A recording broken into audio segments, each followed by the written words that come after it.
Hey guys, welcome back to the channel.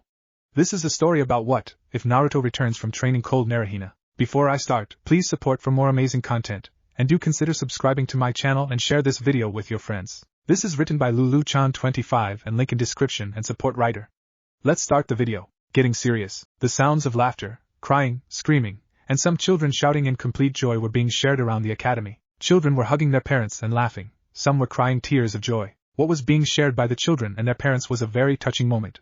These children had finally reached genin, and even the few children that did fail, they were cheered on by their parents or siblings that they would make genin next time. The celebration in front of the academy was in full swing. Then their eyes fell on one child that failed the genin exams. They all stared, or rather glared, at him as he walked through the crowd of families. Uzumaki Naruto was that one failed ninja. Naruto had golden sunshine hair, sun-kissed skin, exotic whisker marks sweeping across his cheeks, and bright blue eyes that put the sky to shame. However, his eyes were downcast and had lost their shine. Tears threatened to spill down his tan chubby cheeks. He could feel the hatred piercing him through their eyes. He couldn't take the hateful looks anymore and broke into a run. A pair of lavender, pupilless eyes watched the boy run. The owner of the eyes was browsing through a little open-air market when she spotted Naruto in the crowd. She gasped slightly when he ran, pressed her two fingers together nervously out of habit, and stared at the vendor's table in front of her. She turned away from the table and began to follow Naruto's path. Once Naruto was far enough away, he finally let those tears fall. He was so disappointed in himself. This was the second blasted time he failed that test, all because of that damned clone jutsu. Naruto kicked the dirt underneath his feet out of rage. He walked further into town, receiving more hateful glares. Many of the villagers cursed and yelled at him as he passed. Some even spat at him. He took off towards the forests, where the training grounds resided. He ran and ran until he came to a clearing that had one very large, padded training log. He just seemed to stare at it. He let out an angry scream and began to punch the log with everything he had. With anger, hatred, sorrow, pity, any negative feeling he had, he was releasing it into this log. He cried and cried as he punched, but it just didn't seem to make him feel any better. With a half-hearted punch, he fell to his knees and sobbed. Hinata was standing behind a tree, watching her crush cry and punch the defenseless log. She felt bad for him. She wanted to go help him, reassure him, but she didn't have enough confidence in herself to even take a step forward. She hid amongst the trees watching the blonde cry his heart out on the cold dirt. After watching him cry for what seemed like hours, Hinata watched as Naruto stood up and wiped his tears away. She thought he was going to leave the training grounds and get some ramen, or go home. She was taken by slight surprise when Naruto started taking deep breaths before striking the padded log. He was striking the log with all the strength he had. Soon the punches turned into kicks. Soon he was performing combinations of punches, palm thrusts, and a variety of kicks. Hinata's eyes followed every move Naruto made. His moves were far from elegant or graceful, but Hinata still found it irresistible to watch. She stood there behind the trees watching him for hours, training against the padded log. Dusk was quickly approaching when Naruto collapsed from exhaustion. He laid on his back, his eyes squinted shut, gasping for air. He could tell, tomorrow he was going to be hurting bad. Naruto heard a strange noise, after he had fallen. He slowly sat up and turned towards the trees. "Who's there?" he called. Hinata was still hiding behind the trees, with her hands over her mouth. She had gasped aloud when Naruto fell backwards. She started to panic and started walking backwards. She froze when she stepped on a dry twig, hearing it snap. Naruto stood up, the soreness in his muscles already taking effect. "Show yourself," he demanded, having a kunai at the ready. Hinata looked slightly afraid. What if he yelled at her? What if he called her a freak? "If you don't come to me, I'll come to you," he threatened. Hinata took a deep breath and slowly approached Naruto. Hello and Naruto-kun," Hinata said in a quiet voice. Her face was a rose color, and she was fiddling with the hem of her jacket. Naruto looked at Hinata and blinked. "Wait, aren't you that girl from that one clan?" He had to think a moment. He placed a finger on his forehead, and squinted his eyes. He still couldn't think of which clan it was. "I got nothing," he said with a sigh. Hinata blinked. He didn't know the Hyuga clan? Hinata couldn't help but giggle but quickly placed her hands over her mouth. "I am sorry and Naruto-kun. What's so funny?" Naruto blinked. Hinata pressed her fingers together. "WLYUD don't know WHWH which clan I am from. It's one of the most famous in Keikonoha," she said quietly. "Well, you aren't from the Uchiha clan. They're all dead, except for Sasuke team. Besides, before the Uchihas were killed, they didn't have those eyes like you have," he confirmed. Hinata slowly nodded. "I am from the Hyuga clan. And my eyes are my clan's Keikeki Jigenkai." "Cool!" Naruto exclaimed.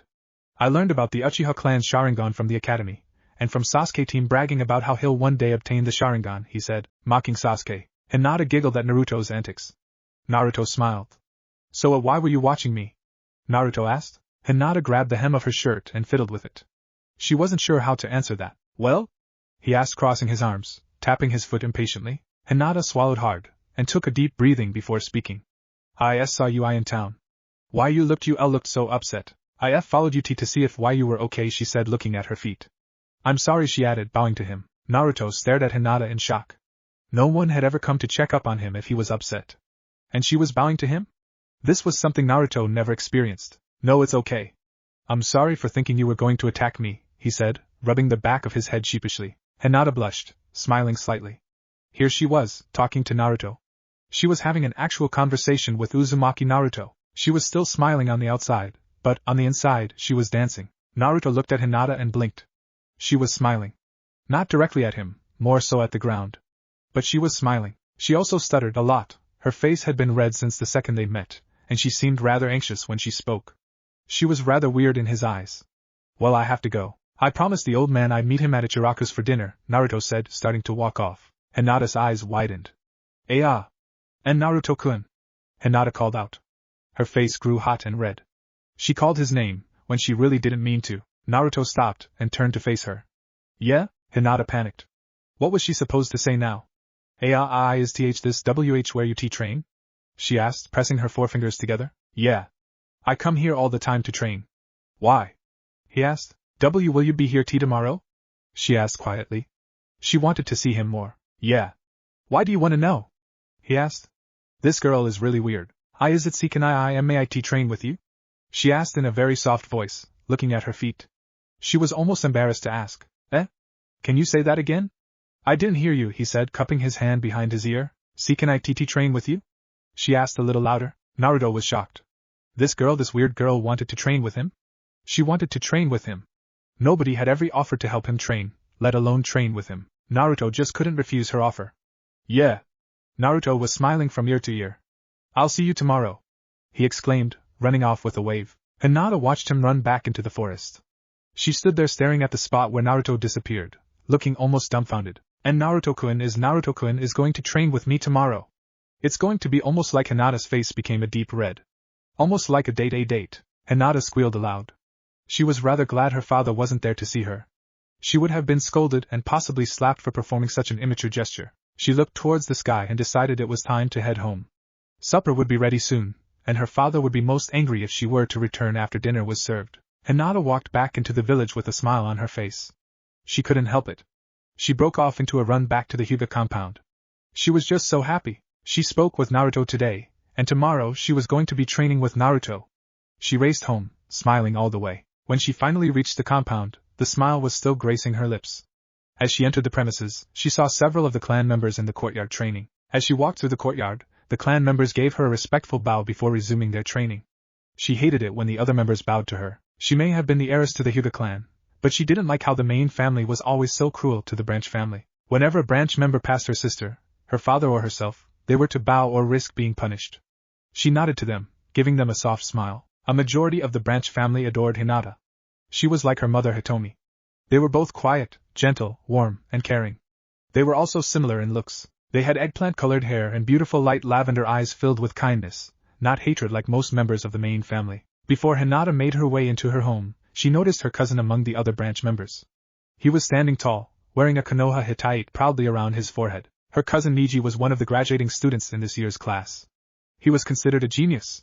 He was glaring at her. Hinata stood there in shock. He was always glaring at her lately. Why does he glare at me with eyes so full of hate? Is it because I am in the main house? I don't want him to hate me. Neji turned his glare back towards the other branch members and pushed on with the training. Hinata shook off Neji's glare and walked into her home. She was greeted by her younger sister Hanabi. You're almost late for dinner, Nei-san, Hanabi said, crossing her arms over her chest. Sorry, Hanabi-chan. I was with a friend, Hinata said with a slight blush. What kind of friend? Hanabi asked with a slight grin. Hinata blushed and bit her lower lip. And Naruto-kun. Hanabi's eyes widened. Are you serious? What would Otosama say if he found out you were with him? You know Otosama doesn't take well to him. I know. Please, Hanabi-chan, don't tell him. I'm going to be training with Naruto-kun tomorrow, she pleaded with her sister. Hanabi eyed her sister and smiled. I promise, Nei-san. Despite their father's favoritism towards Hanabi and his cruelty to Hinata, the Hyuga sisters were very close. Hanabi wasn't cold to Hinata like she was when she was around her father or other members of the family, and Hinata didn't stutter around her sister. They shared everything with each other, secrets, feelings, crushes. Hanabi already knew Hinata's, and they tended to spend their evenings together talking about their day. They heard the dinner bell ring, and they quickly walked to the dining room so Hayashi wouldn't get angry.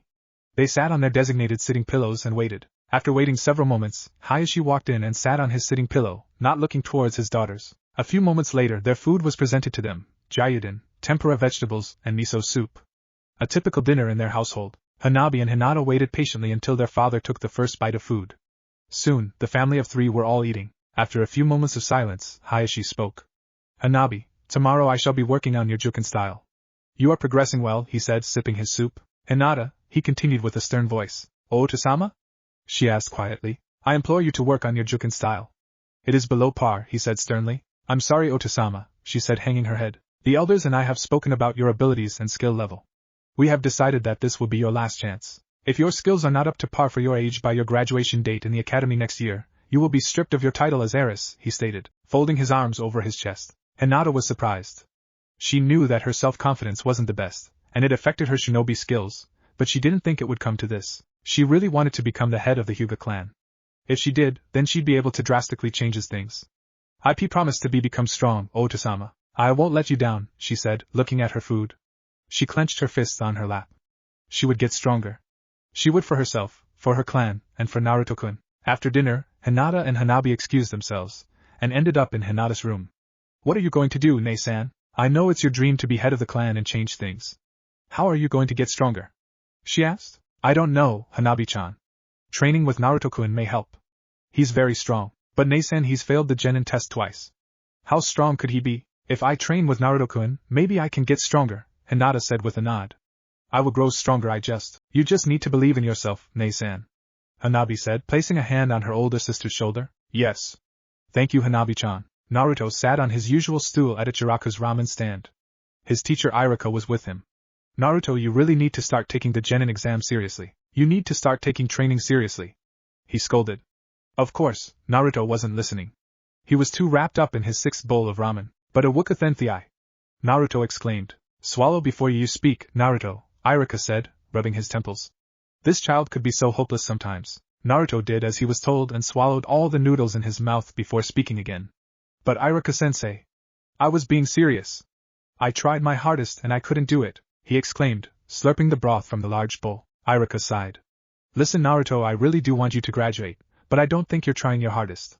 You do the minimum school work that is required. Your taijutsu is horrible, you can't produce any genjutsu, and your ninjutsu is just as bad as your taijutsu. But, Naruto, I really don't want to see you fail again. Promise me that during the break you'll train hard. You'll study? But Iruka-sensei. I hate studying. Naruto groaned. Iruka sighed. Sorry then, Naruto.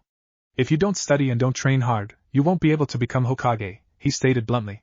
He cared for Naruto like a little brother. He wanted Naruto to succeed, and would help Naruto over the break if he could. But when Naruto became this difficult and lazy, he honestly wanted to do nothing more than give up on Naruto. He would become so hopeless sometimes. But Iruka-sensei. I have to become Hokage. It's my dream, he exclaimed. You want to be Hokage that bad? Then prove it, Iruka said with a stern voice. He paid for his meal and left Naruto to think about his words. Naruto watched Iruka walk off and sighed.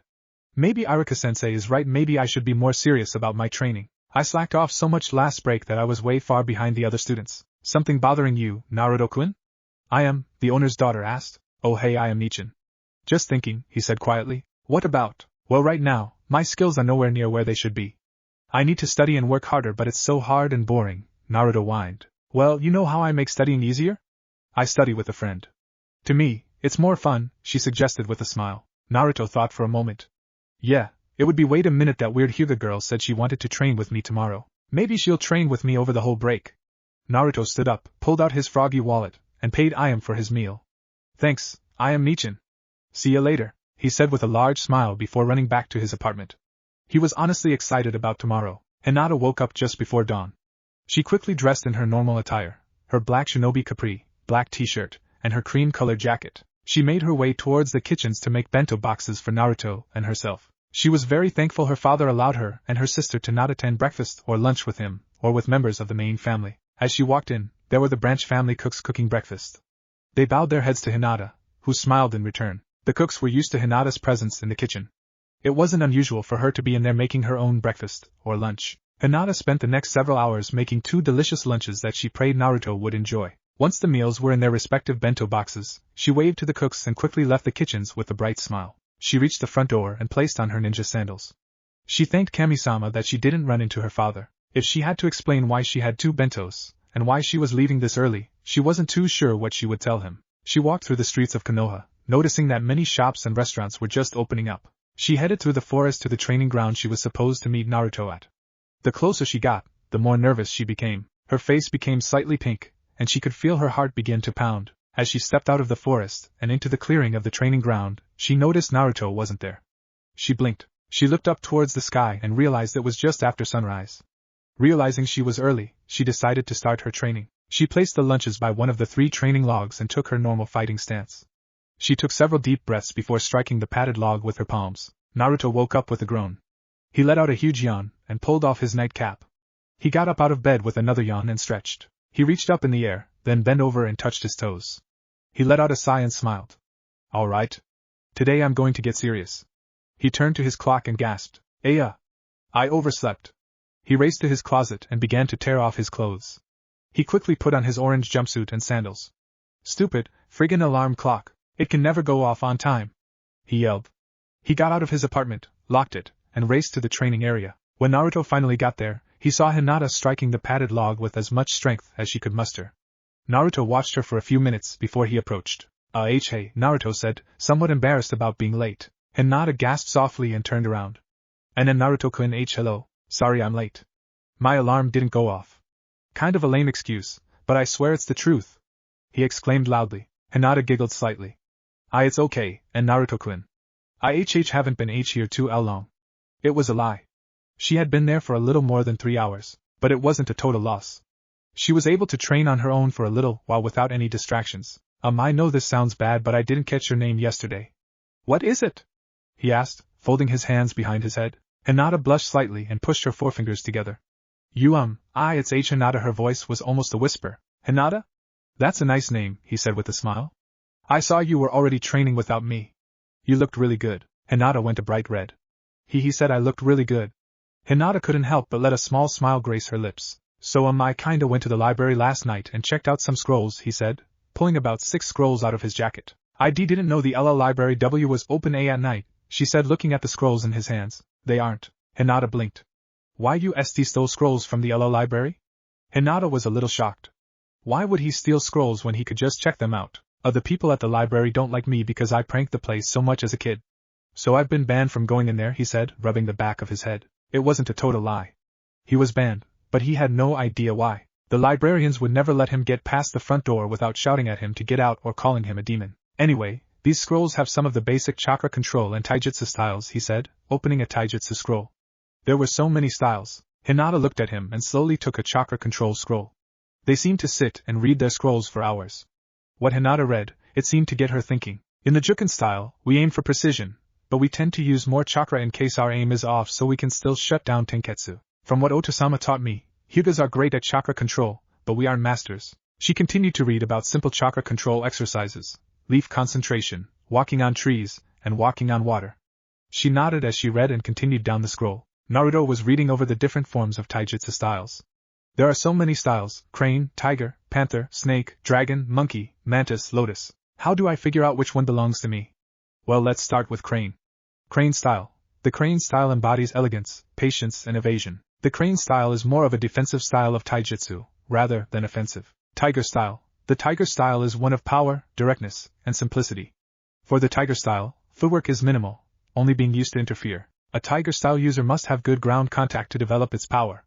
The tiger style will allow you to discover the power of simplicity and directness. Panther style. The panther style is for those who promotes thinking, strategy, and cunning. The panther style is for users who think their opponents can be outthought, outmaneuvered, and outclassed. A panther user prefers to dodge and hide, but in the most honorable of ways. Serpent style. The serpent style is one for wisdom, knowledge, precision, experience, and clarity.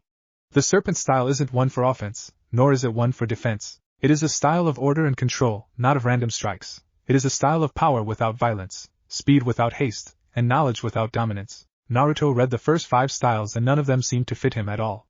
He thought maybe the tiger style would, but he liked to use his feet in fights. There was no way he'd be able to keep good ground. He read over several others. None of them would work for him either. But he finally found one he thought would work. The dragon style. The dragon style is one of concentration, willpower, hard work, and protection. Dragon style users are known more for spiral types of attacks. The dragon style is like the serpent style in a sense.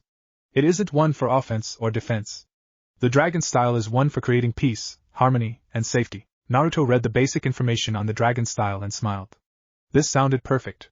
He didn't particularly like to fight. He just wanted to protect the ones he loved, and his village. That was the reason he wanted to be a shinobi. He was about to continue reading about the dragon style when he heard his stomach growl. He looked down and blushed slightly. Hinata was brought out of her concentration when she heard Naruto's stomach growl. She looked at Naruto and giggled. Are you hungry, and Naruto-kun? She asked, wrapping up her scroll. Why yeah? I kinda forgot to eat breakfast, he replied with a laugh. It's okay, and Naruto-kun. I am made some bentos, she said, grabbing the bento boxes. She handed one to Naruto, and placed one in her lap. Wow, Hinata! Thanks a lot, he exclaimed, opening the bento. Kami, Hinata! This looks delicious. Inside the bento were 3 onigiri, tempura fried shrimp, tempura fried vegetables, and some cinnamono. Naruto stared at the food, practically salivating over himself. I don't know where to start. He picked up an onigiri and bit into it. He nearly teared up. This is the best thing I've ever tasted that isn't ramen, he exclaimed. He began to practically shove the onigiri in his mouth. Hinata watched him eat and giggled. She broke her chopsticks and began to eat as well, but she started with the fried vegetables. While they ate, Naruto praised Hinata on her cooking, and told her of the latest prank he was planning. And Naruto-kun, I don't think the V Village W would like it if you painted the Hokage a monument, she said, nibbling on her onigiri. But it'll be funny, he exclaimed, poking the cinnamono with his chopsticks. What is this stuff, Hinata? Asked cinnamono. It's a sea cucumber salad and sweet V vinegar, she explained, taking another bite of her food. It's really tasty, and Naruto-kun. Naruto stared at it, and poked it a little more. He picked up a few slices of cucumber and sniffed it. He put it in his mouth, chewed and swallowed. Wow! That is tasty, he exclaimed, taking more of the cucumber slices. Hinata, would you come back tomorrow? I think it would be more fun to train if I had a friend to train with, he said, eating more. Hinata dropped her chopsticks onto her bento box. Her eyes were wide, her mouth hung open a little, and a bright blush was spread across her face. He a friend? Are you okay, Hinata? Naruto asked, trying out his fried vegetables. It was a carrot. Is this a carrot? Wow! This tastes so much better than a normal fresh one, he exclaimed, biting it again. Hinata slowly nodded. And Naruto-kun, are we friends? She asked, gripping her pants tightly. Huh? Well, yeah. You've been so nice to me, and made me a bento, and we're gonna train together. Yeah, I think we're friends, Naruto answered, holding out his hand. Hinata blushed, and slowly reached out. She took his hand, and Naruto began to shake it. Naruto let go and stared at Hinata's bento. Hinata, aren't you going to eat your shrimp? It's so good. No. I don't like shrimp, she said with a blush. Would you like it? She asked, holding out her bento. Naruto nodded and took the shrimp, quickly downing them. Did you enjoy the lunch? Oh yeah. It was so good. I love ramen, but this homemade lunch was fantastic, Naruto answered with a smile. So, what did you learn? He asked, handing her back the bento. Basic chakra control. See, can I borrow this? I want to practice at home, she said, holding the scroll. Sure. I'll see you tomorrow, okay? Tomorrow we'll do some real training. Not just reading.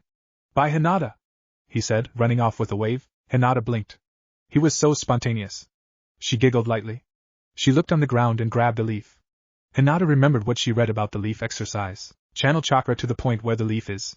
Concentrate on that specific point to keep the leaf from falling. Hinata also read to start the leaf on a larger surface on the body, such as the forehead, the palm of the hand, back of the hand, etc. Hinata placed it on the palm of her hand, and channeled some chakra to the leaf. She continued to channel the chakra as she walked through the forest. The leaf fell twice, due to her losing concentration because a sudden breeze picked up. She walked through town, staring at the leaf in complete concentration. She reached the Hyuga compound, where she heard her sister and her father sparring. Hanabi and Hayashi stopped and watched Hinata. Hayashi was a little confused as to why she had a leaf in her palm. Hinata, what are you doing? He asked a little sternly. Concentrating, Otasama, she answered quietly. She turned her palm over, still channeling her chakra to the leaf. The leaf continued to stick to Hinata's palm, while her hand turned upside down. Hinata was still concentrating, but smiled slightly to herself. She turned her palm over, so that her palm was right side up again. She stopped channeling her chakra, and let go of the leaf. I did it, Hinata. Hinata turned around and saw her father and sister staring at her. Hi, what were you doing? He asked, sliding his arms into the opposite sleeves. I was doing chakra CC control. W was the L leaf X exercise. She stuttered. I could see that. He frowned slightly. It's good to see you taking your training seriously, he said, before turning back to Hanabi. We are done for the day, Hanabi. Clean up for supper. You too, Hinata, he ordered, going back into the house. Hanabi bowed to her father. She ran over to Hinata and smiled happily. Wow, Nei-san. That was cool what you did with the leaf. Could you teach me? She asked excitedly. Hanabi loved to learn, even though Hayashi practically shoved knowledge down her throat. Maybe when you're a little older, Hanabi-chan. She replied with a bright smile. So how was training with Uzumaki-san? Hanabi asked, gently poking her sister with her elbow. Hanbai-chan. She blushed. It was nice. We mostly read, she answered, fiddling with the hem of her jacket. It was nice. I think tomorrow will do more than just read. Well, that's good. I think Otosama is happy with you, she said with a nod. Why you think so? Yeah.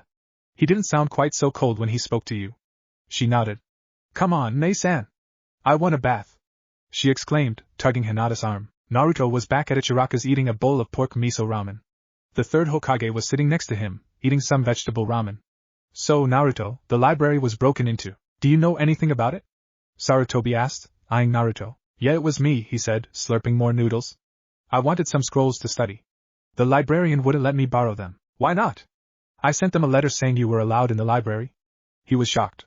He even received a letter from the librarians saying they received it. Yeah, well, apparently, the note was either lost or misplaced, because they can't find any record of the letter, he said, sipping down the bowl of ramen broth. It's okay, old man. I got what I needed.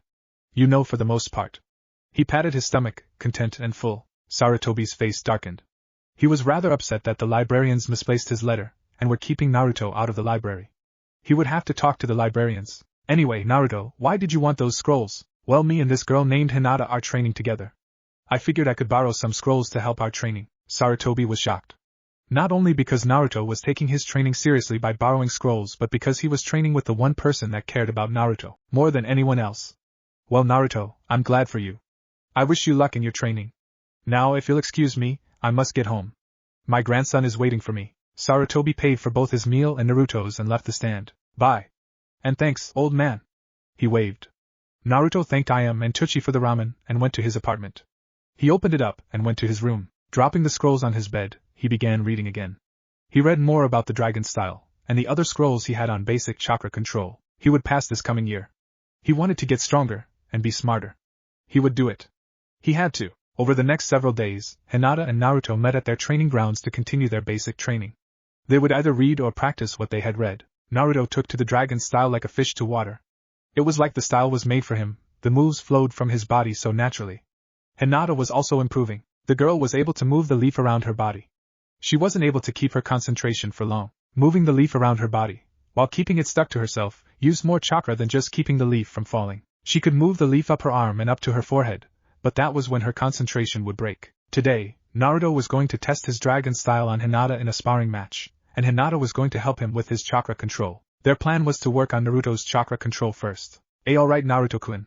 I've been practicing the L-leaf exercise and it's actually quite simple, she said with a soft smile. You take the leaf and place it on your forehead, or on your hand. Naruto nodded and placed the lead on his forehead, tilting his head back slightly so it wouldn't fall off on its own. Now channel your chakra to the leaf. But not a lot, okay? Okay. He closed his eyes and focused on channeling his chakra to the leaf. Now slowly tilt your head F forward. And make sure you're still channeling your chakra. Naruto did as he was told. He slowly lifted his head until it was back in its upright position. Gee, good, she said happily. Naruto opened his eyes and smiled happily at her praise but lost his concentration, and the leaf fell from his forehead. Damn it! He cursed. Hinata smiled. It's okay, Naruto. Why you learn by trial and error. Do it again. The blonde nodded. He repeated the procedure, tilting his head back, placing the leaf on his forehead, channeling his chakra, and lifting his head upright. Now don't lose your concentration. If you break it, the L leaf will fall. Naruto didn't say anything, but he understood. He sat in an almost meditative state for several minutes, before Hinata spoke again. Gee, good job, and Naruto-kun. Why you can take the leaf off your F forehead. Naruto opened his eyes and took the leaf off his forehead. Why'd you stop me? He asked curiously. I want to tell you something. Her lavender eyes were focused more on the ground than on Naruto. I want you to see continue doing the L leaf exercise but I am going to try to distract you. I don't want you to lose your concentration, okay? The brunette stated. Naruto nodded. Alright. Do your worst, he said with a cheeky grin. Hinata nodded. She stood up and waited for Naruto to begin. He placed the leaf on his forehead, closed his eyes, and channeled. Hinata smiled slightly. She walked over to one of the training logs and took the Juken stance. She took in a deep breath and began to strike the log. Every time she hit the log, it made a soft thud noise. Every time she struck the log, she let out a loud exhale. Normally a hi or a ha, Naruto could hear her practicing and attempted to tune her out. He was able to do so for about 10 minutes before he started getting bored. Naruto wasn't usually one for sitting still for long. The leaf began to wobble on top of his sun-kissed forehead. Naruto scrunched his nose and squeezed his crystal blue eyes shut, still trying to keep the leaf on his forehead. Hinata turned to see how Naruto was faring. She noticed his face and couldn't help but giggle. Naruto started taking a few deep breaths, trying to get himself to calm down, and not feel quite so bored and tense in his concentration. Hinata smiled and walked over to Naruto and sat beside him. She began to wave her hands in front of his face. Naruto wasn't budging, and neither was the leaf. Hinata thought a second. Then an idea hit the brunette. She slowly reached towards the blonde with hesitant hands. She stopped mere inches from the blonde's body before she reached with her right hand, her index finger extended. Hinata poked Naruto's side and quickly pulled away. She noticed Naruto quiver slightly, but no change other than that. She began to slowly poke him on different places. His neck, arms, legs, and ribs. Whenever Hinata would poke his side, he would start to lose his concentration. Her movements quickened and soon the leaf fell off his forehead, and he began to laugh. Stop tickling me! Hinata pulled her hands away, and grabbed the hem of her sweatshirt. Sorry, she said sadly, her lavender eyes downcast. Naruto blinked. I'm not mad, Hinata. I mean, you managed to break my concentration, and I was trying so hard to keep it in, he laughed. Hinata blushed and smiled. Why, you were doing a good job, and Naruto-kun. Thanks, Hinata. What do you say we do some sparring? I need to stretch my muscles before I get stuck like this, he said, standing up. Naruto touched his toes and stood up with a smile. Alright. I'm ready for a little sparring. Hinata nodded and took her stance. I am ready, and Naruto-kun. Naruto nodded and took his own stance.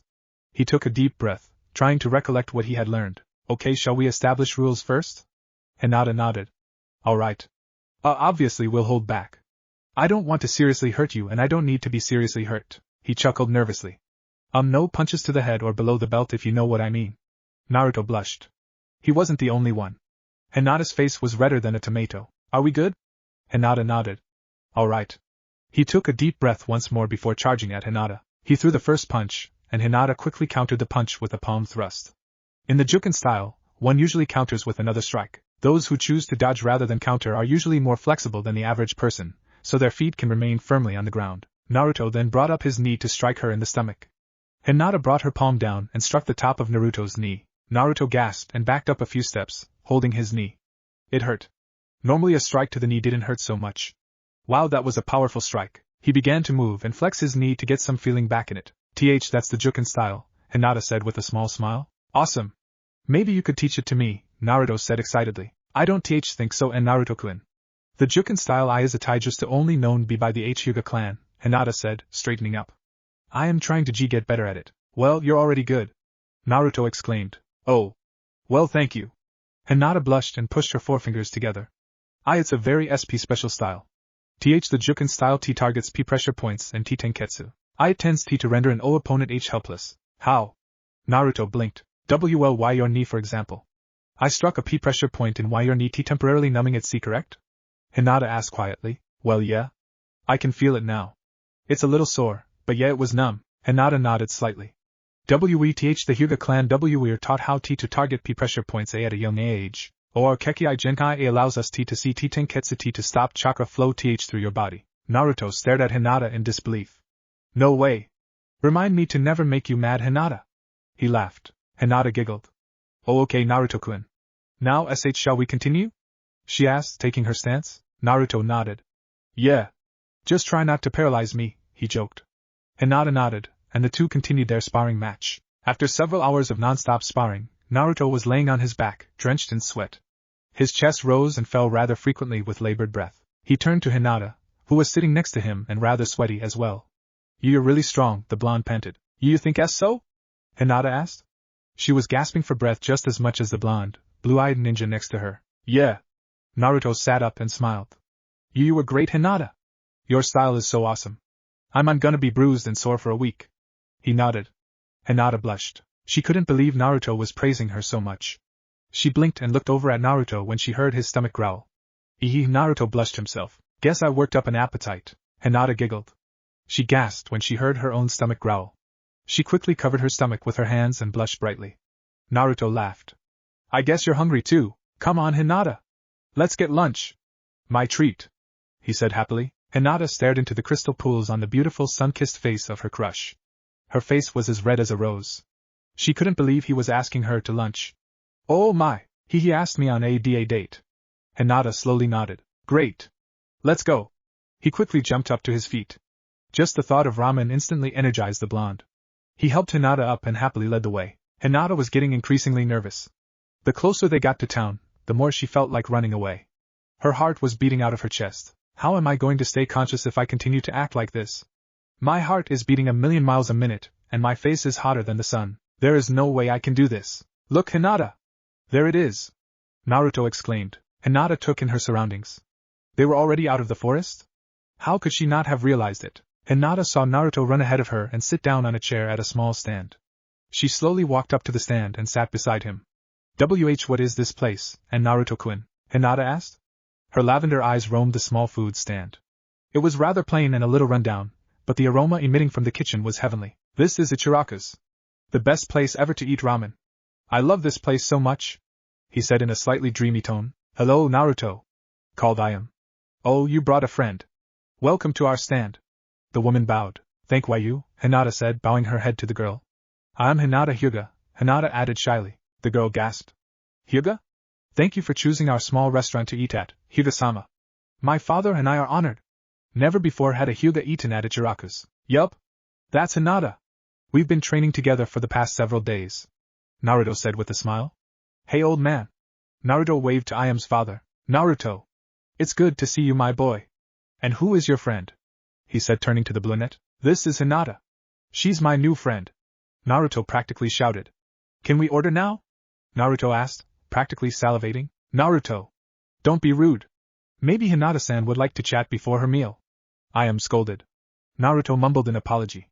So Hinata-san, how'd you come to know Naruto? Well, I saw him. She saw Naruto out of the corner of her eye, and saw that he looked slightly uncomfortable.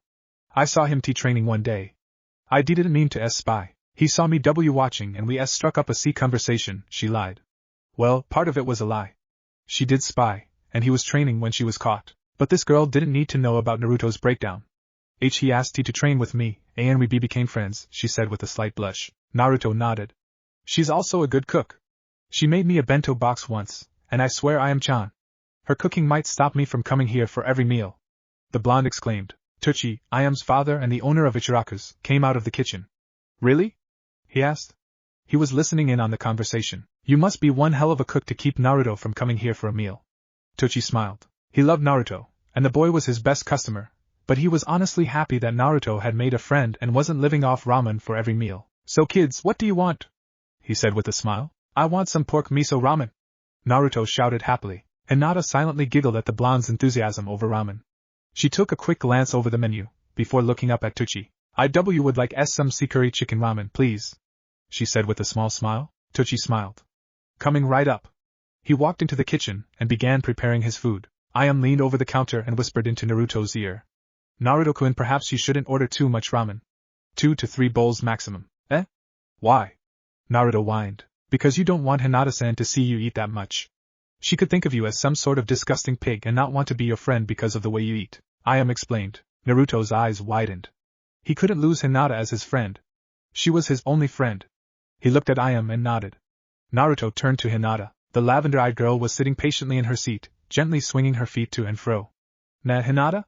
Naruto began. Hinata turned to Naruto, her cheeks slightly tinted pink. Why yes? What should we do next? You know, in our training. You've helped me a lot in my chakra control, and let me tell you. My chakra control sucked. Naruto nodded. And you also helped me with my taijutsu, which was just as bad. But I think we should take it up to the next level. Naruto exclaimed. Hinata agreed. While working on their chakra control and taijutsu was necessary, they needed to do more. Perhaps, they should work more on stamina and ninjutsu. Alright, when shall we work on them? Naruto thought. I dunno. Maybe tomorrow, he said with a smile. His smile grew when Teuchi brought out their meals. Alright. Pork miso ramen for Naruto, he said, placing the large bowl in front of Naruto. And a curry chicken ramen for his friend, he said, giving Hinata her ramen. Enjoy. Thanks, old man. Naruto smiled and broke his chopstick. I hope you like it, Hinata. Ramen is so good, he shouted before digging into his bowl. Hinata giggled and took her own pair of chopstick, and broke them. Itadakimasu, she quickly spoke before taking her first taste of her ramen. In all honesty, she thought the ramen would be slightly fatty and bland. She was completely wrong. Her particular ramen was full of flavor. The curry chicken and the curry flavoring of the broth wasn't too spicy but had enough kick. She could taste other ingredients that made her taste buds soar. It was very delicious. She wasn't sure if she could eat ramen every meal of every day like Naruto. But it would be a very delicious treat to have every once in a while. So? Does it taste good, Hinata? Naruto asked before putting more noodles in his mouth. Why yes, Hinata said after she swallowed her food. It's very delicious, she added, eating more of her meal. While the two preteens ate, the Hokage joined them.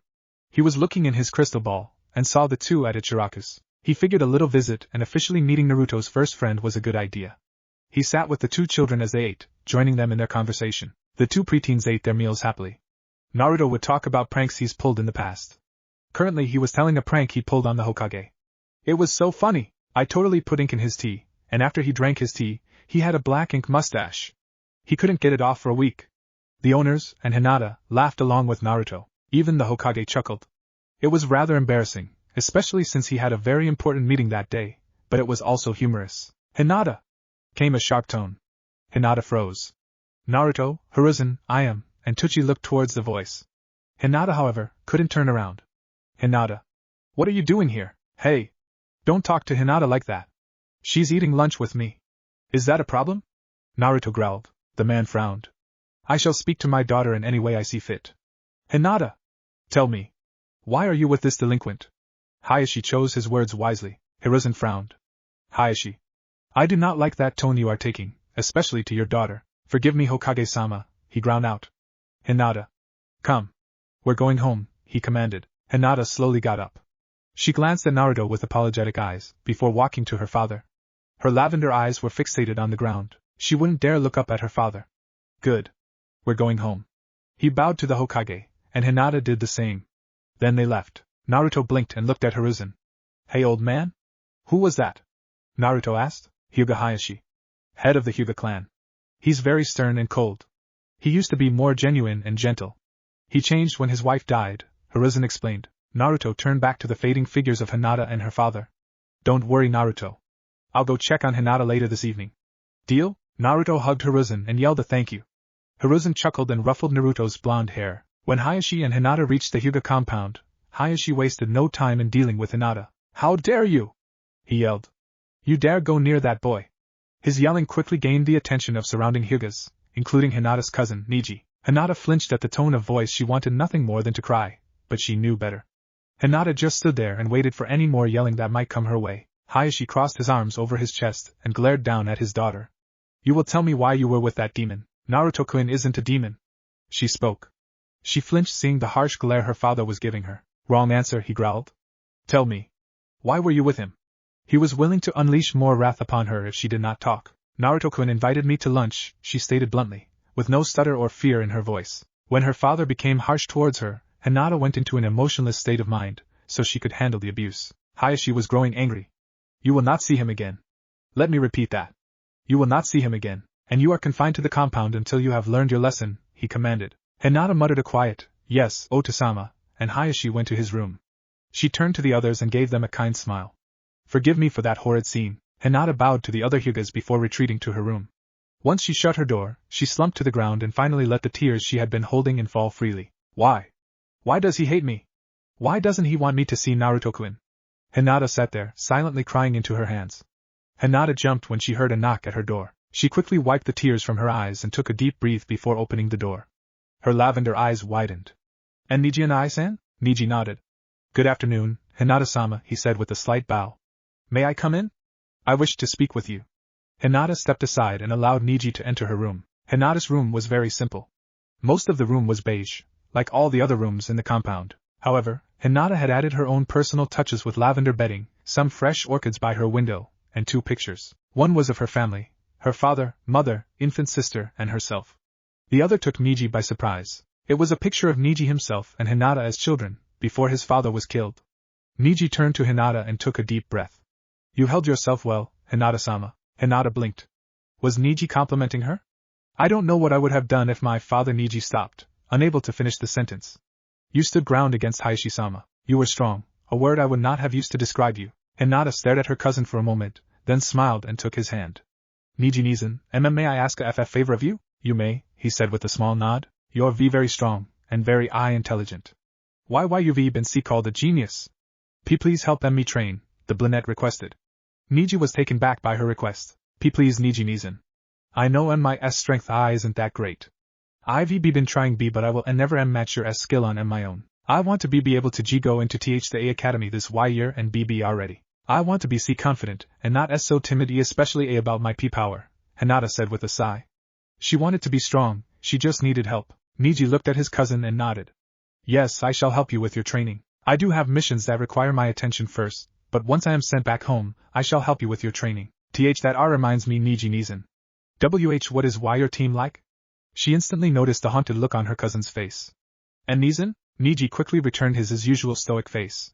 My team is interesting, he said bluntly. How so? Hinata blinked. My sensei is very enthusiastic. Enthusiastic? Enthusiastic like? Neji sighed. He shouts and spurts strange nonsense about the flames of youth. One of my teammates is a spitting image of our sensei. I believed at first that they were father and son, but they are not related. Neji didn't sound too enthused about his team. However, he can only use taijutsu. I examined his chakra system with the Byakugan and his chakra coils are very small, almost non-existent. What about your team Keikunoichi? Hinata asked. She is a weapons specialist who possesses deadly aim, Neji explained. I must say as much as I despise my sensei at the moment, I do believe our team could be powerful and cohesive. Hinata was pleasantly surprised. Neji was changing before her eyes. And Neji-nizen, I don't mean to sound rude but what happened to your destiny and mentality? She was quiet. She really didn't want to offend her cousin. Why you always thought our destinies were laid before us? Did you continue to think like that? Neji looked at his cousin and shook his head slightly. We all have destinies, Hinata-sama. However, we should be able to make our own destinies. You have shown me that today. I did, yes. I have always seen you as weak, a pushover, and a timid failure, he admitted. However, when Hayashi-sama attacked you today and you stood your ground, I realized that you were not weak or a pushover. He paused a moment, then added, however, you are still timid. Hinata sighed. I know and I wish to overcome my timidness. I do not wish to be afraid or freeze you up when I am on a mission, she said, pushing her index fingers together. Then our training starts now.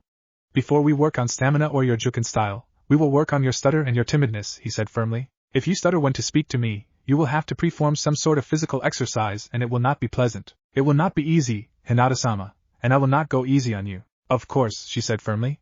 She would do this, and she would do this right. Neji gave his cousin a small smirk. Excellent. We shall begin tomorrow afternoon when I return from my missions.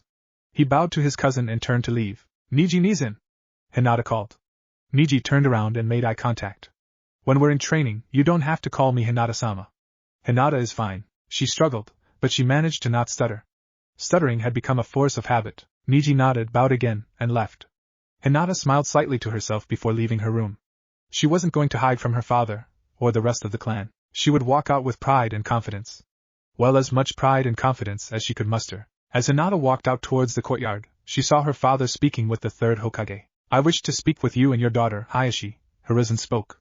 He looked fairly stern and serious. Hayashi frowned. I believe you cannot at the moment, Hokage-sama. She is being punished at the moment, he responded with a glare. Hiruzen saw Hinata behind her father, and smiled cheerfully. Hinata, how wonderful to see you again. Will you come here? He asked gently. Hayashi turned around and saw Hinata approaching them. Hinata, does your father know why you were with Naruto this afternoon? A little, the young girl answered, then turned to her father. Naruto-kun and have been training for the last few days, and he was treating me to lunch after a training session, she explained to her father. Hayashi frowned.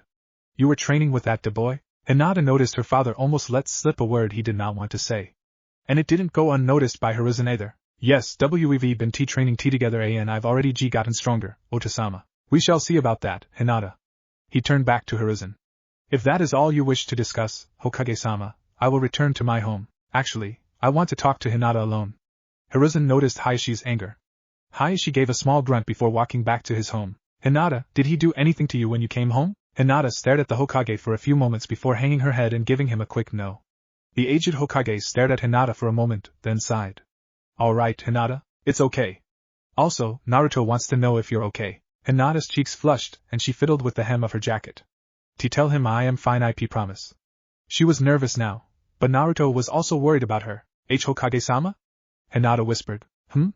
What is it, child?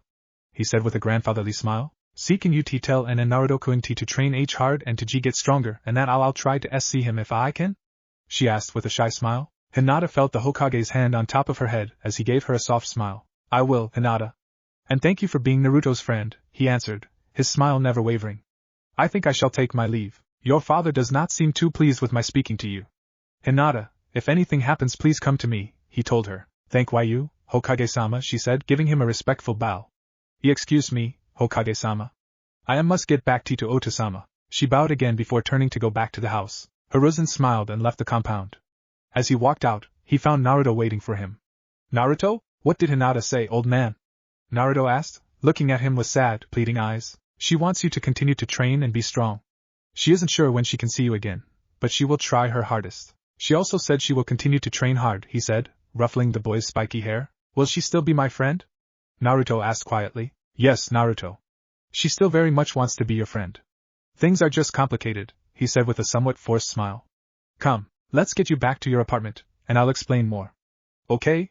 Naruto nodded and the two walked back towards the main part of the village. When Hinata walked into her home, Hayashi was standing there with an angry scowl on his face. What did the Hokage want, Hinata?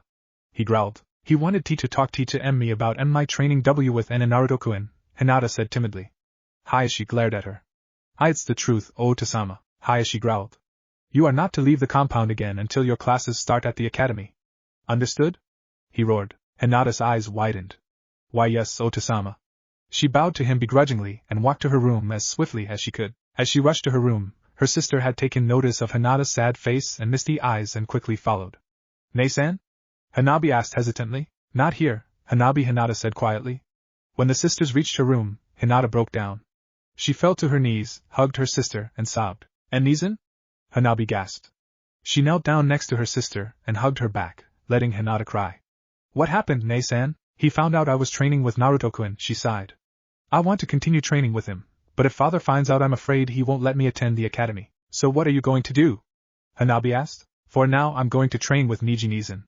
And if I can I'm going to try and train with Naruto, if possible, she said with a sigh. Taking a deep breath, she added more confidently, it'll be difficult, but I will try to see him. Hanabi smiled. You're changing, Nei-san? I like the change. Hinata blushed slightly at her sister's compliment. Thank you, Hanabi-chan. The Hyuga sisters then took the opportunity to talk about the rest of their day and other insignificant topics. Naruto sat in his apartment, eating his instant ramen in deep thought.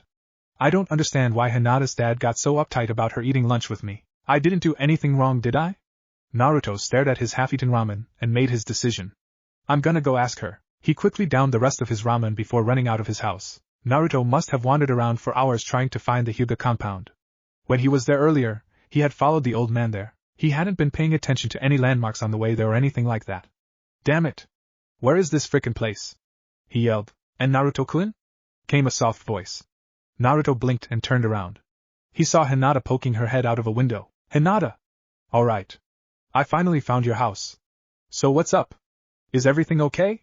He said, walking over to the window. Hinata blushed. He came to check on me? Hinata smiled slightly. Otasama isn't too happy. I don't know why. Hinata thanked Kami her room was the closest to the front of the compound. I want to apologize for Otasama being so mean to you. I didn't like it. Naruto stared at her for a moment. She's apologizing. No one's apologized to me before. Naruto smiled. It's fine, Hinata. Listen, old man Hokage told me that you would continue to train hard. So will I. Hinata blushed and giggled slightly. Thank you, Naruto-kun. I promise I will train hard too. But Otasama won't let me leave the C compound until the A Academy classes start again. I'm really sorry, Naruto-kun, Hinata said, hanging her head. Naruto smiled. It's okay, Hinata. I'm not angry. Well, I'm kinda upset we can't train together, but it's okay. It's not your fault, and it's not like you don't want to train with me, right? Hinata smiled. I wish I could still train with you and Naruto-kun. It's okay. We'll train as much as we can separately. And when we can train together again, I wanna see how good you got. Okay? Naruto said enthusiastically. Why yes. I would like to see how strong you've become. Also, Hinata said with a shy smile. Who's there? Yelled a patrolling branch member. And Naruto-kun. I'll run. Hinata said, panicking. Alright. See you around, Hinata. Naruto called before disappearing before the branch member could arrive. When the branch member did arrive, he saw Hinata resting against her window. Hinata-sama? Was that you speaking? Why yeah. There was a squirrel and I spoke to it. She answered with a forced smile. The branch member smiled back, bowed, and returned to his post. Naruto was sitting on top of Hokage Mountain. More specifically, he was perched atop the fourth Hokage's head. He was really happy that he and Hinata were still friends despite the drama earlier. He wanted to get stronger. He just wasn't quite sure how, other than hard work. Suddenly, a thought occurred to him. Maybe Iruka-sensei will know what to do, he said happily. He stood up from his sitting position and looked over the village. I will be Hokage, he said quietly, then raised his voice and yelled out, You better watch out, Konoha. I will be Hokage one day. Again. Came a sharp command. Hinata took a deep breath before she began to channel chakra into her fingertips. Good. Now, activate your Byakugan, came her cousin Neji's voice. Hinata gave a small nod and activated her Kekkai Genkai. Good, Hinata. You're able to activate it without speaking, Neji said with a smirk. You may rest for a few moments. Okay, Neji Nizan, she said with labored breath. Hinata quickly sat down on the ground, Neji joining her. You're progressing well, Hinata, Neji said, sitting next to her. You're not quite caught up to where I was last year, but you've improved far better than I thought you would. He gave his cousin a small smile along with his complimentary words. Thank you. Hinata was still panting. For the past 2 months Hinata had undergone fairly rigorous training under Neji's watch. He had been teaching her all he could about the Byakugan, ninjutsu, and the Juken style. Under Neji's training, Hinata had become much stronger. The elders began to finally start seeing Hinata as the heiress she was. Her father hadn't criticized her as much as he used to, and she even stopped stuttering. Hinata was a little wary of Neji's sudden change of opinion in regards to her at first, but she gave him a chance, and he proved himself to her. She saw him legitimately try to be less cold to other main family members, as well as his own branch members. Neji became less antisocial, although he still didn't speak much. He mainly spoke when spoken to, or when giving his opinion. Hinata was genuinely happy to have her cousin come to peace with his inner demons. Neji stood up and looked down at Hinata. In a commanding tone, he told her, Okay. There's one last thing I wish for you to do before we end our training session. Hinata nodded and stood up. I wish for you to come at me with your strongest attack. Neji and I-san, are you sure that is a wise decision? I'm rather tired and my chakra is nearly run out. Not to mention you aren't in much better shape, Hinata reasoned. I understand that. However, it is the last thing you need to do before we are finished. I believe you should be able to handle such a feat, he chuckled. As you wish, Neji Nizan. Hinata took her stance and quickly charged at her cousin. The two exchanged blows, before Hinata began her attack. Hack Sanjuni Sho. Hinata started with a double palm strike, then 2 strikes, then 4, then 8, and then with the final 16, finishing the 32 strikes. When Hinata hit the final chakra point, Neji flew back several feet. Hinata took several deep breaths and jogged over to her cousin. Neji Nizan, are you alright? She said, kneeling next to him. Yes, he groaned. Please release my chakra points. Hinata nodded and did what she was asked. Neji sat up with another groan, but he was smiling proudly at his younger cousin. I think our training is complete, Hinata. You've learned everything I have to teach you. Hinata stared at Neji in shock. Are you sure I'm ready? Neji nodded. Hinata was smiling from ear to ear. Thank you, Neji Nizan. Neji nodded. Now I suggest you relax before your father calls you for dinner. You have trained very hard today. Hinata bowed to Neji before leaving the courtyard. Hinata wanted, and desperately needed, a bath. As she walked to the hot springs, she had noticed her father approaching her. She inwardly groaned but stood up straight and bowed to him. Good afternoon, Otasama, she said with an emotionless tone. She had become cold to her father. She still loved him. He was still her father, after all, and she was still hoping she'd see the man he used to be before her mother died. In the meantime, however, a cold manner was her best method of protecting herself from the pain he could otherwise inflict upon her heart. Hinata. What are you doing? He asked coldly. I'm going to bathe, Otasama. I have been training, and I am rather dirty. I do not wish to be so when it is time for supper, she stated bluntly. Hayashi stared at his daughter with cold and judging eyes. Humph, continue on then, he grunted out. Hinata watched as her father walked away, before sticking her tongue out at his back.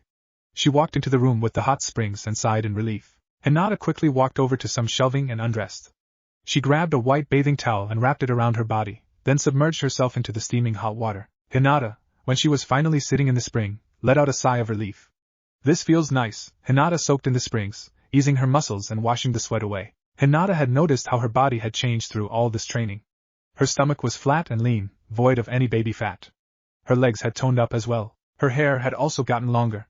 It was no longer in the Heim-style cut she had sported for so long, it was now down to her shoulders. Hinata stayed in the springs for about an hour longer, washing her hair and body before getting out. She discarded the wet towel and put on a cotton yukata, leaving the hot springs.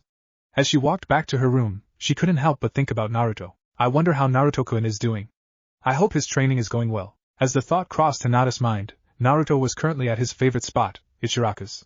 Naruto had been training non-stop since Hinata had been confined to her home. Naruto had asked his academy sensei, Iruka, to help him with some extra training.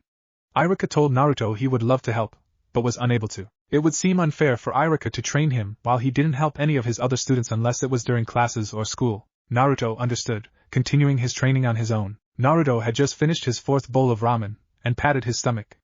Ah. Delicious as always, old man. Thanks Naruto, Tsuchi chuckled. So Naruto. How's Hinata doing? Have you seen her lately? I think she's doing okay. I mean, I sneak over to the Hyuga compound once in a while to see how she's doing. The last time I was over there was a week ago. She seemed to be doing well and training hard. The blonde had a bright smile. He was upset he couldn't see his friend every day, but he was happy she was training hard. He noticed I am taking away his empty bowl and replacing it with a full one. Thanks, I am-chan.